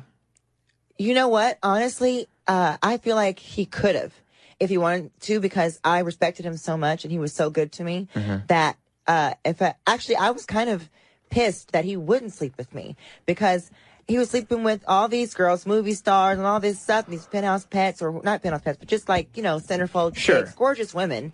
And I was just like, wow. Why are you always wanting me over here? Why are you always wanting to hang out with me? Why are we sitting up there like having this great friendship? we had this great friendship, and he would tell me everything. So I knew a lot of stuff. I just didn't know about what he was going through. But I knew whatever it was something dark because I would always, I'd read my poetry to him, and he would tell me some of his poetry all the time. Like, he's a really good writer. Is he a good poet? Yeah, he's actually really good, but his stuff is scary. What was one of his poems? One of them was about that really caught my eye that made sense to me much later on when everything came out about him. Was something about the Grim Reaper, and he would read. He was like reading me this poem, and he didn't have to read it from anything. He just had it in his mind. And I remember him telling me, and I was just like, "That's so sad.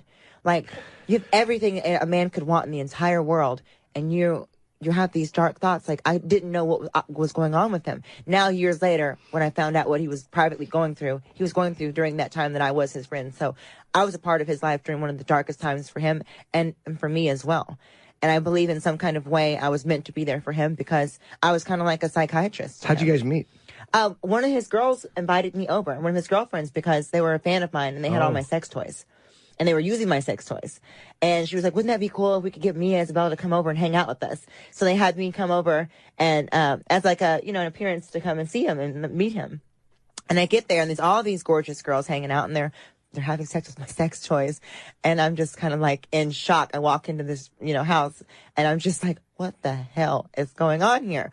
But he was super friendly, super open, super warm-hearted, super just cool. Really, really cool. Like the coolest person I've ever met in Hollywood. It's funny to me that every girl that ever walked in that house had to sign a non-disclosure agreement. He never made me do that.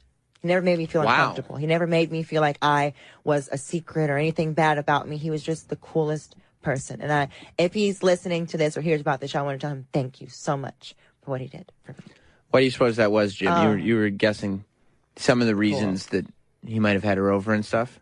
Well, of course, you would think that we were sleeping together, but that wasn't true. That was not true. That would have been my guess. And honestly, he knew what he was going through at the time, so he definitely didn't. He was protecting me from that. I asked him once, like, why don't you sleep with me? Why don't you sleep with everybody else? Is there something wrong with me? What did he say? Coughed. No, he just looked at me and started smiling. He was like, I have a lot of respect for you. I was like, okay. But yeah, but sleeping with someone doesn't mean you don't respect them. Well, it does when you're going through that HIV. Yeah. Well, they said there was rumors that he didn't tell people. I obviously don't know the truth of that. I don't know either. That's one of the things I don't know. But I know he was being blackmailed by people because he told me a lot of stuff. Yeah, I heard there was millions. What were they blackmailing him for? I don't know. I don't know what the things were for. I just thought there were different people that were blackmailing him for obviously. Didn't he say like $10 million in blackmail? Fuck, man. Over time, I'm sure it added up to be that much. Well, I think he said that he was before he announced to the world that he had HIV or whatever, that he was getting blackmailed by people who were going to expose that. Someone took a photo, I think, of medicine. That was what I heard. Yeah. And I heard other things which haven't been substantiated, so I don't want to say them. Right, of course. Well, who cares? Why would I say that if I didn't believe in the fact? Just shut up. Got a little gossip. Nah, just a little rumors. something in the chamber, I Jim. don't like to say rumors like that because then you fucking put that on somebody. If it's yeah, not but true. you can look up my name and his name, and they'll try to. Oh, I have. It looked, even though they didn't say that I was positive, they tried to allude with the kind of allegedly his girlfriend Mia Isabella or this, that, and the third. But I had never, even my statement that I had given to the public when they contacted me was simply saying he was one of the most incredible friends I've ever had. I was sorry to hear that news about his situation, but I knew that if anybody could handle dealing with this in a major public way, it'd be him because he just doesn't give a fuck a lot of times. He's a strong person. And they took that and tried to say that I was sleeping with him and I scared the Kardashians and the Kylie girl because I was dating Charlie Sheen and Tyga. And then that.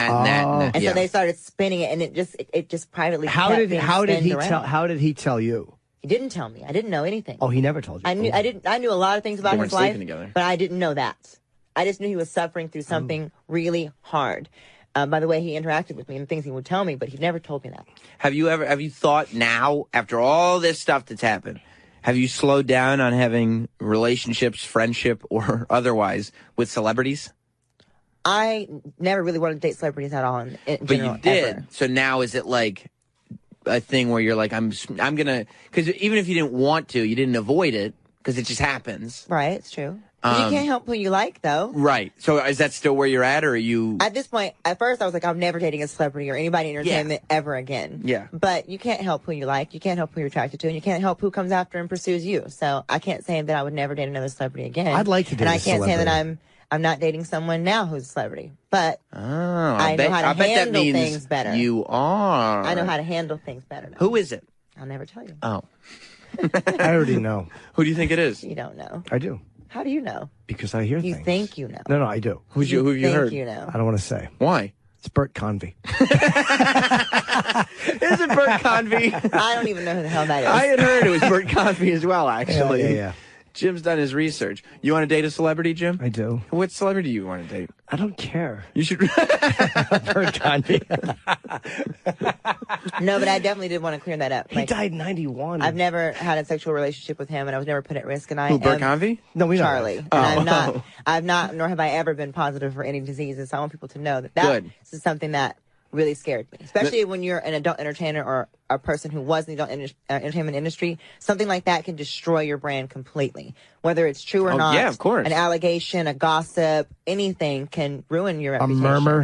A murmur, yeah, all that good stuff. Jim was messaging me before the story broke. He's like, I know this big story that's about to break. I know you know something about it, Mia. Tell me. But here's what happened. I asked you but I asked you off the record. I never would have repeated it. I said, "Are you okay?" Because this whole thing. Right. When I found out. But I didn't know who it was at the time. Okay. But I didn't want to.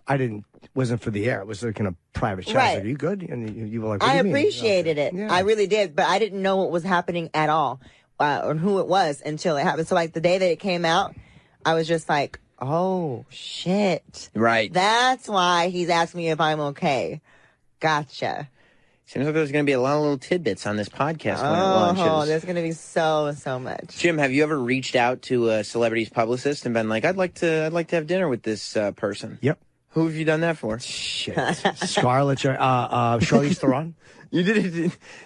You might be aiming a little high. That's really high. Yeah, that's what her publicist said. You're aiming really high, Jim. But then again, you never know. What if she thought that you were cute? No, the beautiful thing, here's the difference. I always know. They don't. Yeah. She's so lovely in person, too. Is she? I saw her in a sushi place once. I wanted to kiss her feet. Yeah. I said that out loud, too. Yeah, that's again. My security. That's going to work against you, I think. Yeah. Can I kiss your feet? No, I don't want to date a celebrity. I do, but it's never going to happen. Why do you say that? With that attitude, Jim. Sam, nobody wants to be involved with my nonsense. Like, nobody, the things I talk about. Unless they really got you, though. If they understood your personality, I don't think it would really affect But who? I understand your personality, fucking Jim. Filthy talk. Nobody wants to associate with my. Do you know how many girls I've lost in fucking like Tinder and stuff like that? When I Googled you. That's never good. And that's the last text. Yeah. I'll read one to you. Yeah, let me hear what it says. No, I'll read one. Hold on. Because I mean, and by the way, they have every right to do that. Yeah, you are. How about you Google first? You are a bit of a disgrace. By you saying that, though, then you have to be able to understand when people can Google me and hear and stuff that they've heard about me, why people would think, oh, I don't want to be associated with that either. Right. So I get that. Yeah. I understand it. Yeah. When they Google me, they get some Canadian rock star, so it doesn't. Here we go. It doesn't affect me whatsoever. Talking to this girl, very pretty. Look at how pretty this girl is. Gorgeous. Again, very high. Yeah, very high. But it's a dating app. Stunning. It's a dating app. We were chatting back and forth, going really well. Baba, she's writing good morning, and then I write we should have coffee. Like, it's a nice way to meet somebody. You have coffee. There's no pressure. It's not a real date. You go out for lunch. She writes, we should. And then the next thing she writes, so I Googled you and found some insane information about your private life preferences. Oh, okay. Well, that makes sense. And then she writes in parentheses, I'm sure you get this a lot. And that was it. And I wrote back, oh, well. But you gave up. One thing you guys have to know. I wrote to her again. Persistence is creepy and rapey. I just wrote her back. Persistence works. I take a hint. No, I take a hint. If they say no, I'm like, all right, whatever. She said no. I wrote her back one time, and then she gave me a right, and then I wrote her back, and then she didn't answer, so I let it go. Have you looked into that celebrity Tinder app? I didn't know they had. What's it called? Like Oh yeah, I don't remember what it's called. I heard about it from Andrew Schultz. You know who Andrew Schultz is? He's on a celebrity Tinder thing.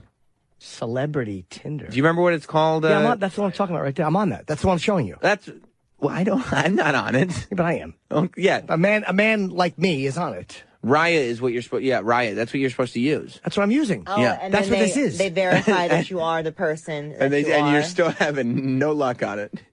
None. None. That's the best. That is the best. I've had a lot of bullshit on that app too, though, where you're talking to somebody and like models and they're showing interest, and then the second you go, do you want to talk off this app? And I'm pretty good in the app. I'm not creepy. I'm not dirty.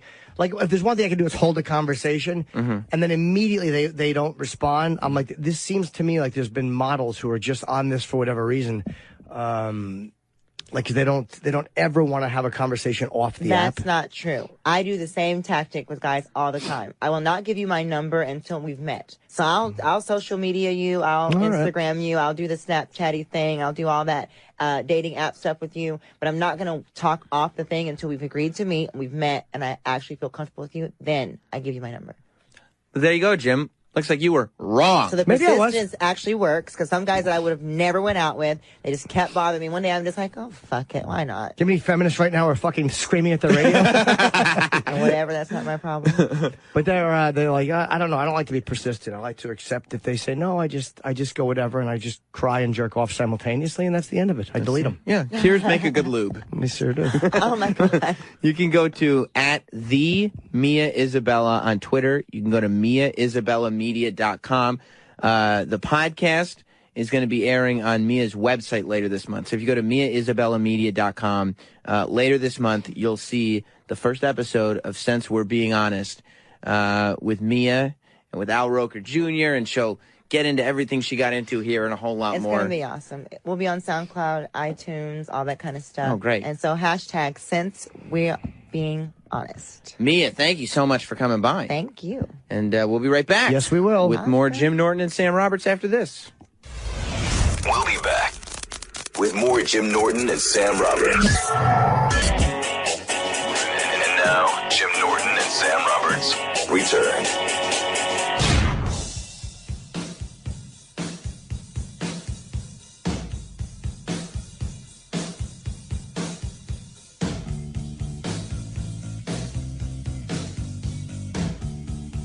You know, I mean, for me, it's just like one of those things where if they want to put it in, I'll let them, but... Welcome back. Oh. We're live to Jim Norton and Sam Roberts. By the way, big breaking news. What's the big breaking news? Yeah.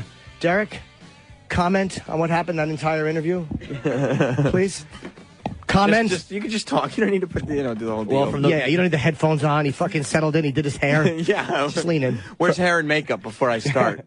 From the moment I sat down and pulled out the handheld camera that I used to tape the interview, I immediately felt like I was going to shit my pants. So the entire interview, which lasted about an hour, I was just sweating. And Why were you sweating? Sweating. He was sweating. Sweating. Why were you sweating? He was because sweating. I had to use the bathroom so badly. You had to go shit? Oh yeah. Oh God. Yeah. Did you make a mess in the toilet?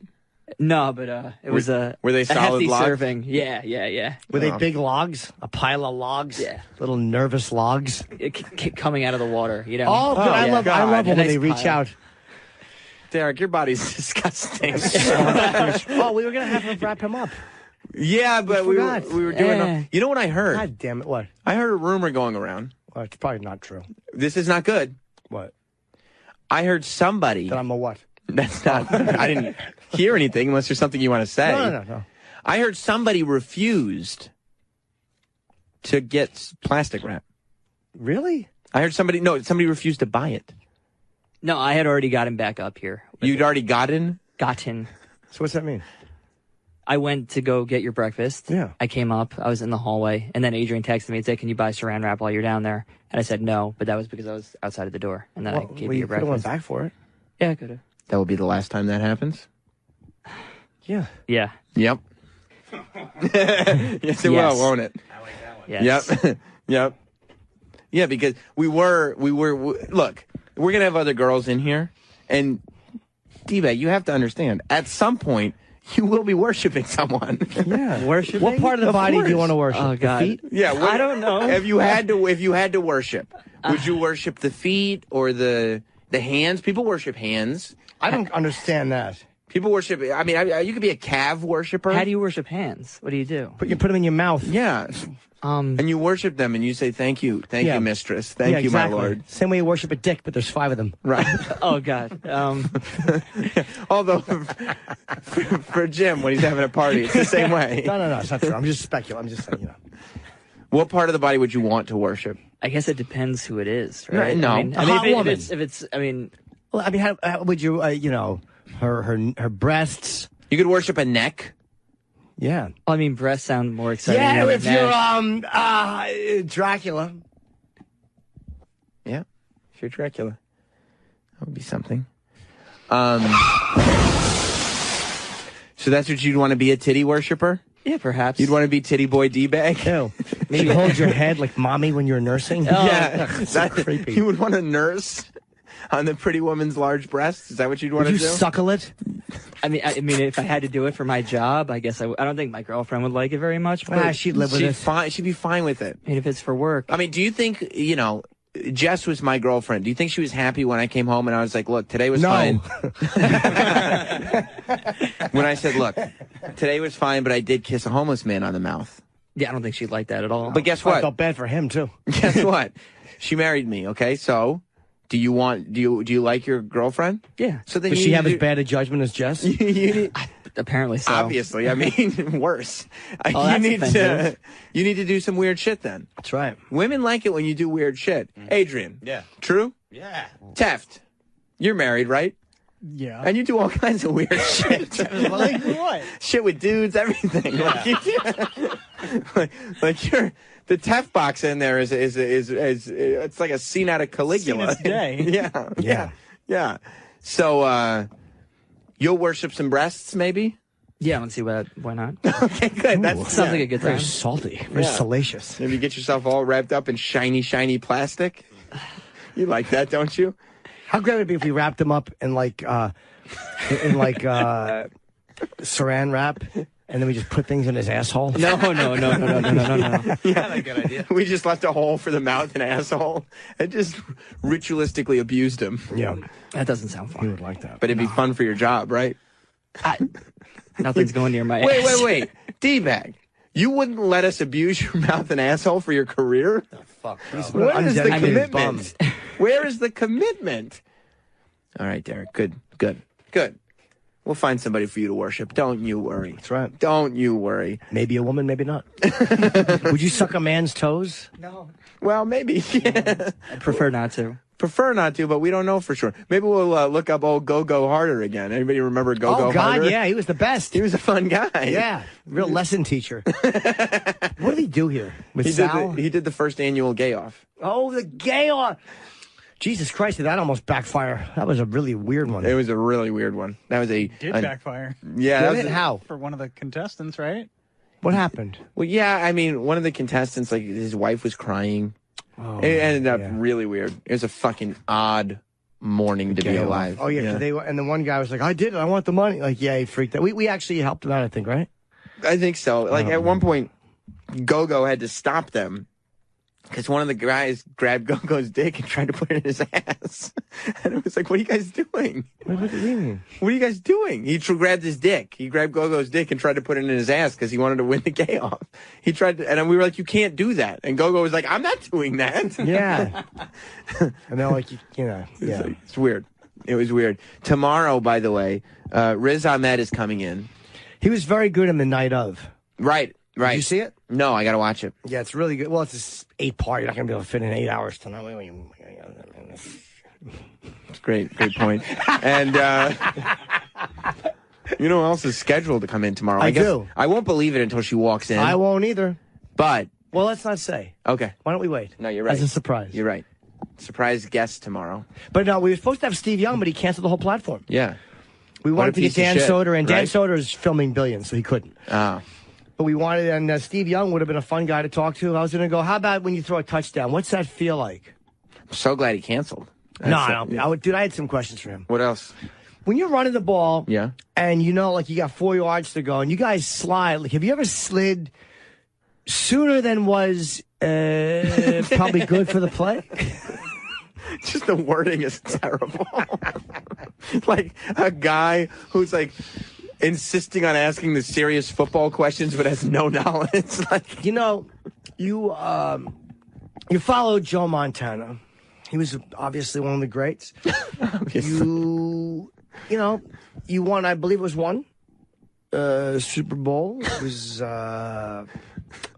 do you remember in 95 when you guys beat the Cowboys It was one of those things. You're not going to have a career on sports radio. It's not going to happen. I was watching a casual chat. I want to call it a casual chat with Steve Young. You know, I feel like if this show didn't work out, I could probably do sports. I think the interviews are good, man. The interviews are solid. I don't disagree. Really? You think so? Absolutely. You think so? I'll tell you what interview was solid. And this is the one that our production staff, and we're going to have to get the TEF box in line. Because as far as I'm concerned, the behind-the-scenes production staff of this show, the TEF box is the epicenter. Another radio show was able to get an interview with Ken Bone. Ken Bone did another show, and he did not... On this platform? No. In St. Louis, where he's from. Probably a show he listens to. It's probably a show big lump enjoys. Look, there's no room for the benefit of a doubt inside the TEF box. Why didn't we try to get Ken Bone? Teft, why was Ken Bone not tefted to be on the show? TT? Really boned that one up, didn't he? Yeah. He tefted it up. You tefted it up. Well, you tefted it up really, really bad. You don't like when the teft is now a verb? I mean, it's a verb for everything. Yeah. It's got a couple of meanings. If I did get Ken Bone on, I tefted it. Like... By the way, I was watching a show last night, totally off subject, called... it was a fucking 2-hour show on the Animal Planet. By the way, there's a Photoshop that says "No child theft" behind. It's Travis in a school. Go on. My mom's seen that. It was called. It was called.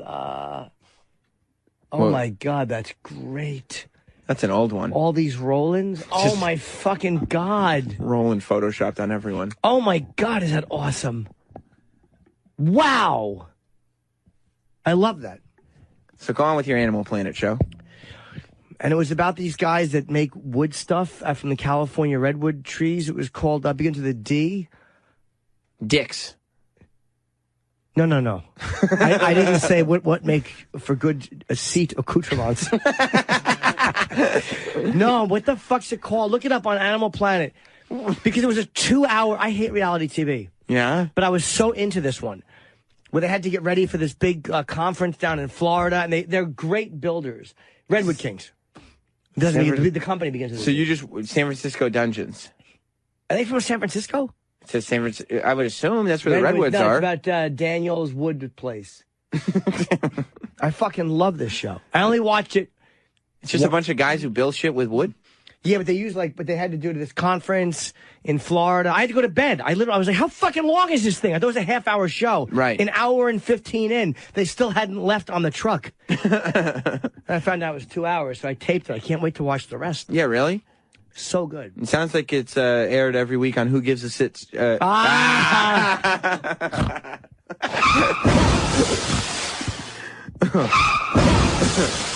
Wait, what did you say? I meant to say I said Who Gives a Sit. Yeah. Travis, do we have that? I'll make sure Sam did make we can have it in 1 second, sure. Who gives a sit? I don't know. Anybody who's standing? It's just gross. I hate this fucking iPad. Because you're pushing. I have it's a good press. I know, but I'm a click diddler. So I do it. You want to hear what we learned about Ken Bone? Yeah. In this interview? Yeah. I can't stop. Yeah, stop. Get your hand away from that. It's stupid. Nobody's interested in it. Yes, they are. They're tired of it already. No, they're not. Nobody's like, oh, good, the car crash is back. They're like, oh, that's why they got rid of it. No, they're not. We need a button. I want this iPad gone in 5 minutes. You want it gone? In 5 minutes. Oh, and replace it. Yeah, because I would advocate for it being gone. All right, I could be wrong. What happened? Oh, shit. So good. It sounds like it's aired every week on Who Gives a Sit. You'd already done it. You didn't need to do it again. We had the original car crash in the clip. I know, but it was fun. Who gives a sit? Stupid. This is why you never had buttons. No, I know. I don't want to be put on a city show. Go ahead. You want to hear what we found out about Ken Bone? I don't give a sit. By the way, Jim was watching a 1-hour show. He was just watching multiple episodes of it. You idiot. It's a 60-minute show. No, it was 11 to 1. Yeah, it was probably on twice. Two episodes. It was probably 2 episodes at once. No. What you don't understand is this was the Redwood Kings movie. This is they have a series, but then they also have. No, this was, by the way, the movie. The season premiere of the show. I don't know. It was a 2-hour episode. It was at 11 to 1. It was literally there was no restarting of the thing. It was a 2-hour episode. I don't think so. Trust me, I would never lie about that. Do you think it was 2 episodes, Travis? Yeah. Me too. It was. I guarantee 60 you. minutes and 60 minutes. I think so. That's where the 120 minutes came from. No, it was because I noticed. I would have noticed if it ended and restarted, but it didn't. Well, they don't even. It's just a quick thing. They're just like, It was the boom. same story. They were going. Did you say Babooey? No, I said Don't you Babooey? Ba-boom. No, they were going from the beginning where they had to build this thing to go to this conference. Right, it was probably one story spread out into 2 episodes. Well, then they didn't restart it. How am I supposed to know that? That's like saying I went and saw a 3-hour movie. Well, it was actually 2 movies that they just show back to back with no credits. All right. No, that's like shit. That's like going to see Grindhouse and being like, I don't understand. I stayed in the movie theater and saw the second You one. only and said like, Grindhouse because you almost confused it with an app that you use. Get it? No, it's Citrus Strike. You know what? You're going to find out about Ken Bone tomorrow. We got to leave on that note. No. Come on. No, we're already late as it is.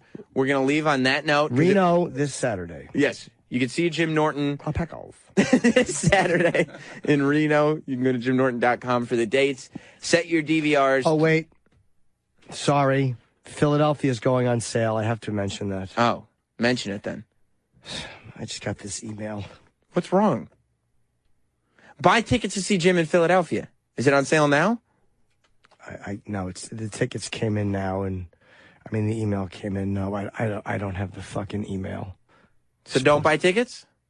How about this? This is going to be crazy. Follow Jim Norton on Twitter, and he'll tweet out a link to where you can buy tickets to see Jim Norton in Philadelphia.